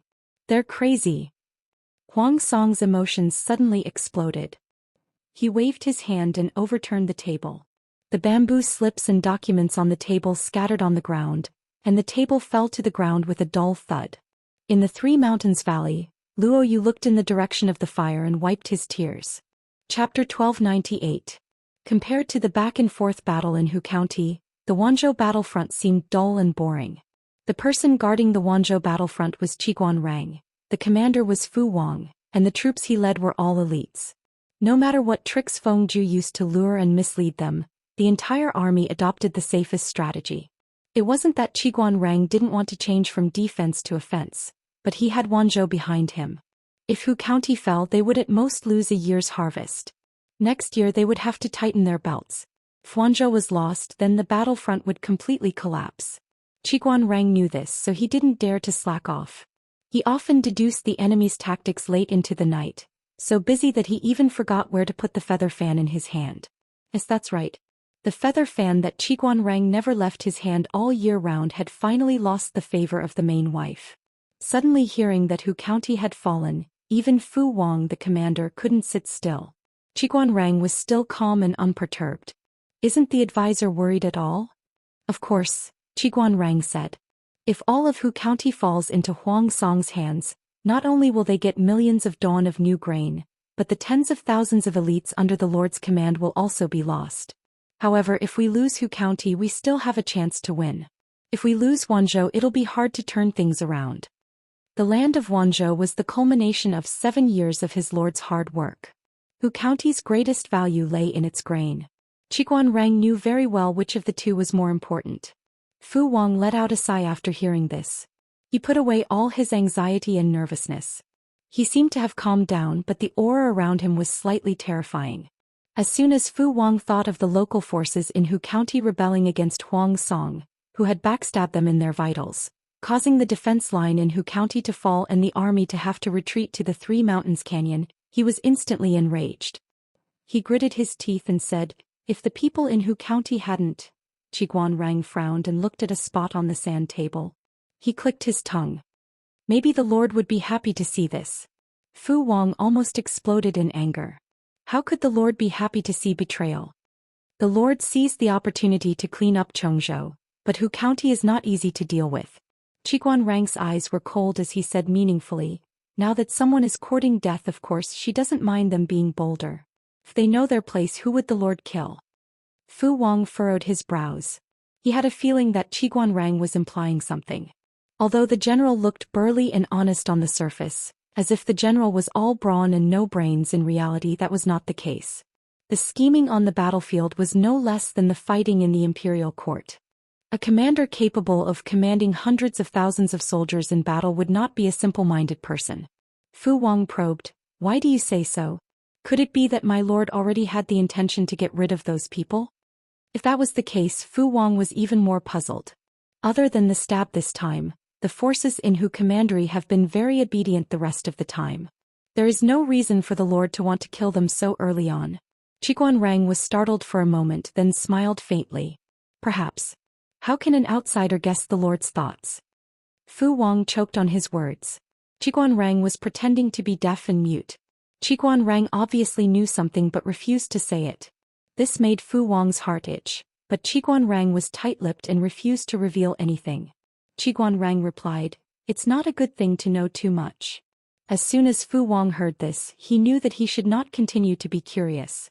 Even the cautious Qiguan Rang said so it must not be a small matter. He decisively changed the topic to his opponent, Feng Ju.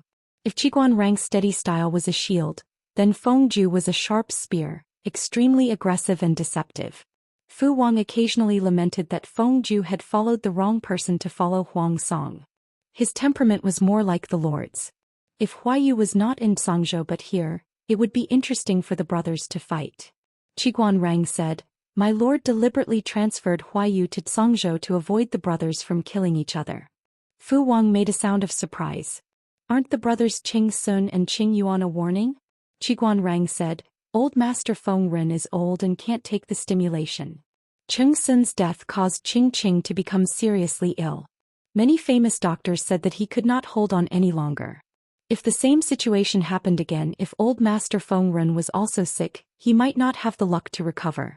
Fu Wang said, "If that's the case, no wonder the lord transferred the troops to Hu Commandery and avoided Nye Sun.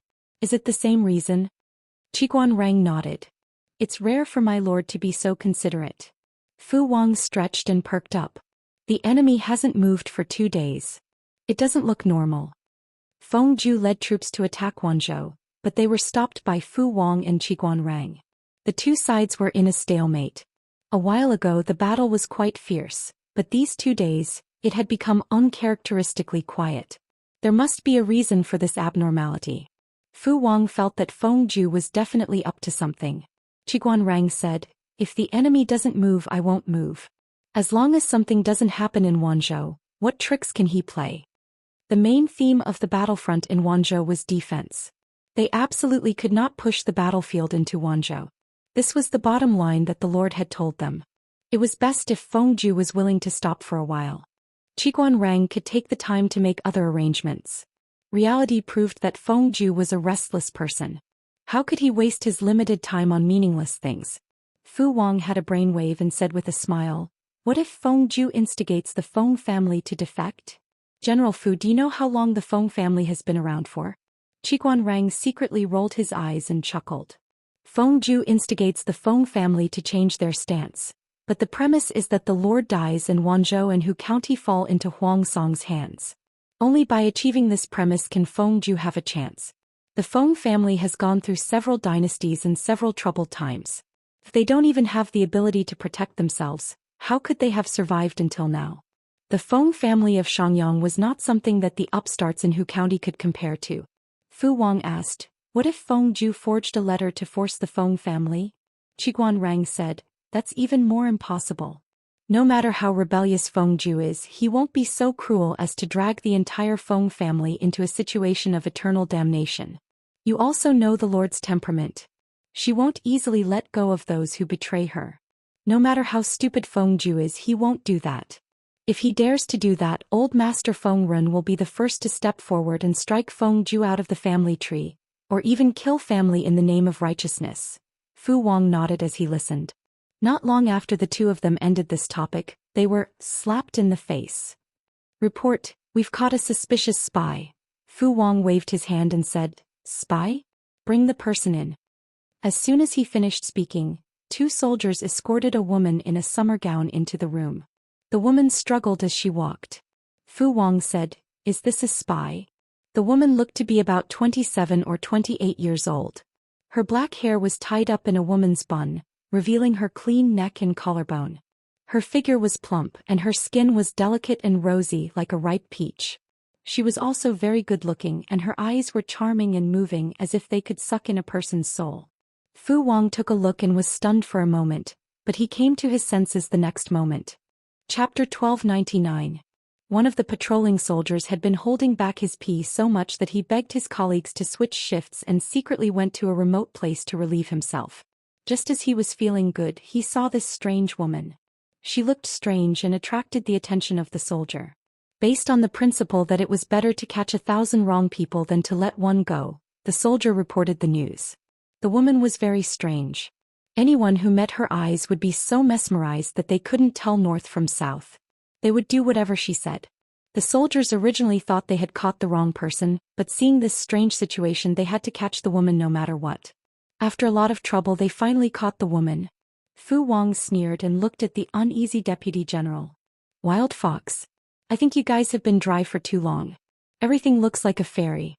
He had high standards. How could someone so ugly be called a fairy? Ignorant. The deputy general was embarrassed. He also knew that this woman didn't look like a spy, but she was indeed abnormal. He had even found evidence. General, this is the letter we received from this person. The deputy general handed it over. Seeing this, the woman's eyes widened and she struggled even more violently. This woman was stronger than an ordinary man. 2 adult soldiers couldn't hold her down at all. They needed another to subdue her. Fu Wang took the letter. There was still wax on it. He opened the wax and took out the letter inside.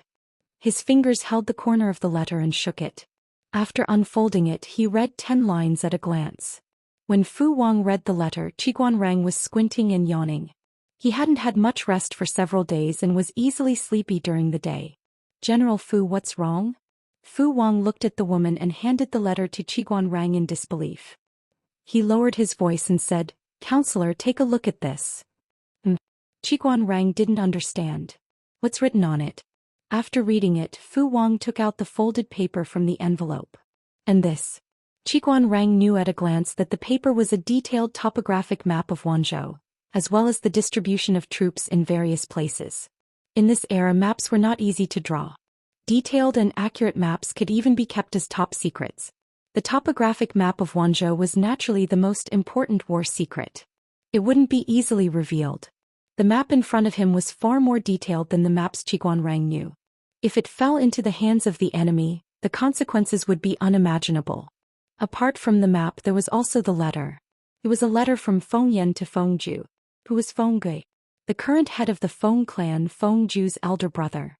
Qiguanrang had just said that it was impossible for the Feng family to be instigated by Feng Ju. Immediately after that, there was a spy carrying irrefutable evidence of collaboration with the enemy. What a slap in the face. Fu Wang looked at Qiguanrang with a strange expression. Qiguanrang frowned and read the letter over and over again. Where is he? Qiguanrang asked. Fu Wang raised his hand and pointed at the woman.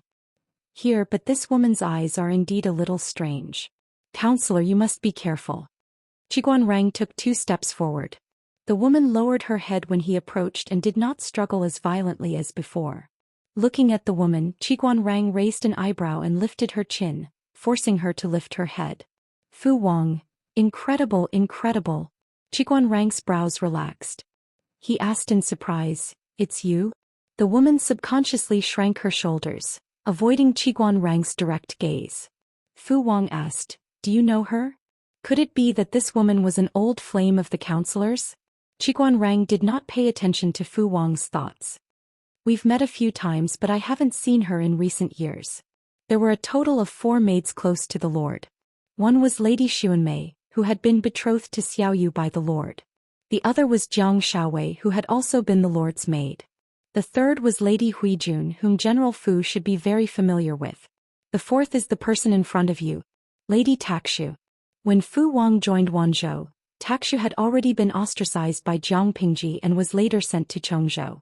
Therefore Fu Wang had never seen Takshu before. Fu Wang was surprised. She's the Lord's maid? Yes, I haven't heard any news of her in years. I didn't expect to see her here. But why? Even if Taxia was no longer the Lord's maid, the Lord would not neglect Taxia based on their previous relationship as a servant. Even if she was not rich, it would not be a problem for her to be content with a little bit of wealth. If Taxia betrayed the Lord, she would be betraying her master. Who would trust her? Qiguanrang folded the letter and said lightly, "Keep this person in custody and let the Lord deal with her. It's not convenient for us to do anything." Fu Wang hesitantly pointed at the letter in Qiguanrang's hand. "This woman is easy to deal with. Then this letter and map. If the Feng family betrays the Lord, Wanzhou will be the next Hu County. This is irrefutable evidence. If the evidence is proven to be real, will the Lord let the Feng family go?" Hearing Fu Wang's voice, Taxia became nervous. She held her breath and waited for Qiguanrang's reaction. Qiguanrang said, "How can we convict the Feng family based on a letter whose authenticity is unknown?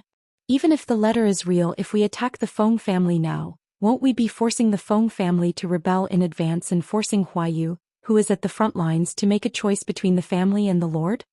Fu Wang wanted to say something, but Qiguanrang gestured for him to detain Taxia. "General Fu, we can't be too hasty." Qiguanrang smiled. "Don't you think that Lady Taxia is really strange?" Fu Wang nodded. "She is indeed a little strange." Qiguanrang said, "This matter involves too many people. It's better to suppress it first. This matter concerns the Feng family's position. We have to be more cautious." Qiguanrang shook his head. "The Feng family is easy to deal with, but I'm afraid it will cause the Lord and the Old Master to fall out." Fu Wang was shocked. "The Lord and the Old Master? What does this have to do with them?" Qiguanrang explained to him, "Taxia was the Lord's maid in the early years, but she was personally chosen by the Old Master. The Lord sent Taxia to Chongzhou to send her back to the Old Master's side. Based on this relationship, does Taxia and the Feng family have anything to do with each other?" They had nothing to do with each other. Even if the Feng family was really muddle-headed, the messenger should not have been Taxia. This person's relationship was too inexplicable. Fu Wang immediately understood and felt that things were getting tricky. Qiguanrang thought about it and wrote a letter to Feng Gui, who was at the back of Wanzhou, briefly explaining the situation. No matter what, this matter could not be hidden from the Feng family. If the Feng family had been framed, Feng Gui would rush over to explain as soon as he found out. If it was not framed, the Feng family would not dare to act rashly for a while. Of course, the possibility of the Feng family being framed was almost 100% unless Feng Gui was kicked in the head by a donkey to betray them. At this moment, Feng Gui was responding to his father's call to send his two legitimate sons to the Golden Scale Academy. Unsurprisingly, the next generation of the Feng family would be handed over to one of these two children. This indirectly expressed the Feng family's attitude. Chapter 1300. Feng Gui immediately packed his things and led his men to the front lines. Xiangyang district wasn't very far from the front line. It would only take 3 to 5 days to travel at top speed. Feng Gui arrived in no time. When Qiguanrang heard of Feng Gui's visit, he couldn't help but curl his lips. It looked like his judgment was correct. The Feng family had not betrayed them. After the two of them exchanged pleasantries, Feng Gui got straight to the point and explained his purpose for coming. Qiguanrang took out the letter and handed it to him. Qiguanrang said, "This letter was found on the spy's body." Feng Gui carefully took it and glanced at it. His eyes widened in shock. How could this handwriting? The handwriting on the paper was clearly his, and some of the words were written in the same way. Those who were familiar with him would not mistake it. Feng Gui put down the letter and said honestly, "To tell you the truth, this letter was definitely not written by me. However, the person who wrote it was very skilled. Even I was fooled. If it wasn't for the fact that the content of the letter was so horrifying, I would have suspected when I had written such a letter." Since even Feng Gui himself had said so, it was clear to see how well the forgery of this letter was done. It was enough to pass off as genuine. Qiguanrang said, "When I first read the letter, I was shocked. After thinking about it carefully, I felt that something was wrong. There must be a villain behind this. Clan leader Feng, why don't you go back and check the people around you? I don't think there are many people who are familiar with clan leaders' writing habits."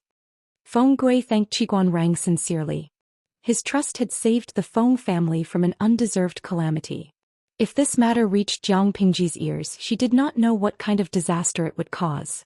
The Feng family had been keeping a low profile all these years, But that didn't mean they didn't fight. There were too many changes in power in this chaotic world. Who could guarantee that a person who was in the limelight today would not be beheaded tomorrow? The Feng family was cautious in doing things.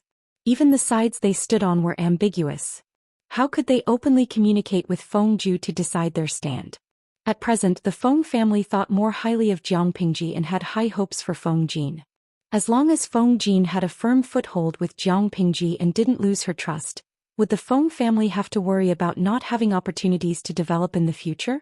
How could the Feng family give up their principles and change their stance to Huangsong just because of Feng Zhu? Just by thinking about it, one could tell that it was fake. It was just a setup by someone with ulterior motives. Feng Gui nodded his head solemnly in agreement. In order to avoid arousing suspicion, he didn't even dare to ask about his third brother, Feng Zhu. Qiguan Rang tried to sound them out again without batting an eyelid. He was only relieved when he confirmed that the Feng family was not a suspect. After Feng Gui left, Qiguan Rang called a few more people over and asked, "Is there anything strange about that woman?" Taksha was under strict supervision, but this woman's eyes were evil. Her pair of charming eyes could make ordinary people forget themselves. Those who were not strong-willed could easily be instigated by her. In order to prevent Takshu from escaping, Qiguan Rang ordered his men to build a small black house with green bricks. After they threw Takshu in, they sealed the exit, leaving only a small ventilation hole and a small door for food delivery. Even so, Qiguan Rang was still worried. He sent people to monitor Takshu in 3 shifts a day. The soldier reported, "There's nothing unusual." Qiguan Rang asked, "Nothing unusual?" He personally went over to interrogate her, but Takshu's reaction was cold. She had a cold and uncooperative attitude. "Lady Takshu, you have a master-servant relationship with our lord. If you encounter any difficulties, you can tell us. Won't our lord uphold justice for you?" Qiguan Rang tried to persuade Takshu. "This place is very safe. No one can threaten you. You can..." Takshu was not sure what he said. She snickered and said, "What master-servant relationship? That's a demon." Qiguan Rang was stunned. His expression darkened. He had given her face, but she did not take it. She had slandered his lord in front of him. Who gave her the courage? Takshu's voice suddenly rose. "The real Lu Shi has been possessed long ago. Now this is just a demon who has thrown the world into chaos." Qiguan Rang's eyes darkened. He raised his right hand and waved his feather fan, indicating for the soldiers beside him to retreat. If they knew too much, they would die too quickly. Qiguan Rang said in a low voice, "A man does not speak of strange powers and gods. What possessed demon? Lady Taksha's betrayal of her former lord is already a crime worthy of death. Now you are splashing dirty water on your former lord. This cannot wash away your sins. If you still want to live, you'd better confess obediently. Don't play any tricks." Takshu shrieked, "The real Lu Shi has died long ago. Now this is a demon who has thrown the world into chaos. Ever since she's possessed, she has brought war wherever she goes. The earthquake in Shangjing was also caused by her theft of the nation's destiny. You're helping the evildoer. You'll die a horrible death." Qiguan Rang clenched his fists. The handle of the feather fan in his hand was almost broken. Taksha seemed to have regained her rationality. She snickered and said, "How much do you know about Lu Shi? I'm her personal servant. I know everything about her since she was young.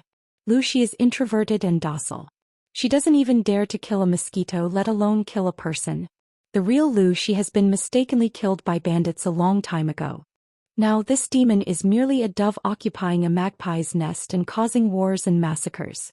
Qiguan Rang did not speak. Taksha continued, "That demon is extremely terrifying. She possessed someone else's body, stole someone else's family, and used Lu Shi's identity to do whatever she wants. I hate it. I hate it so much that I can't expose this demon. She even dared to plot for the destiny of the world. Those who are not of the same race are bound to have different intentions. You guys should be careful. Who knows, one day she might not be able to hold back and show her fangs and kill all of you." Qiguan Rang said, "There's no evidence."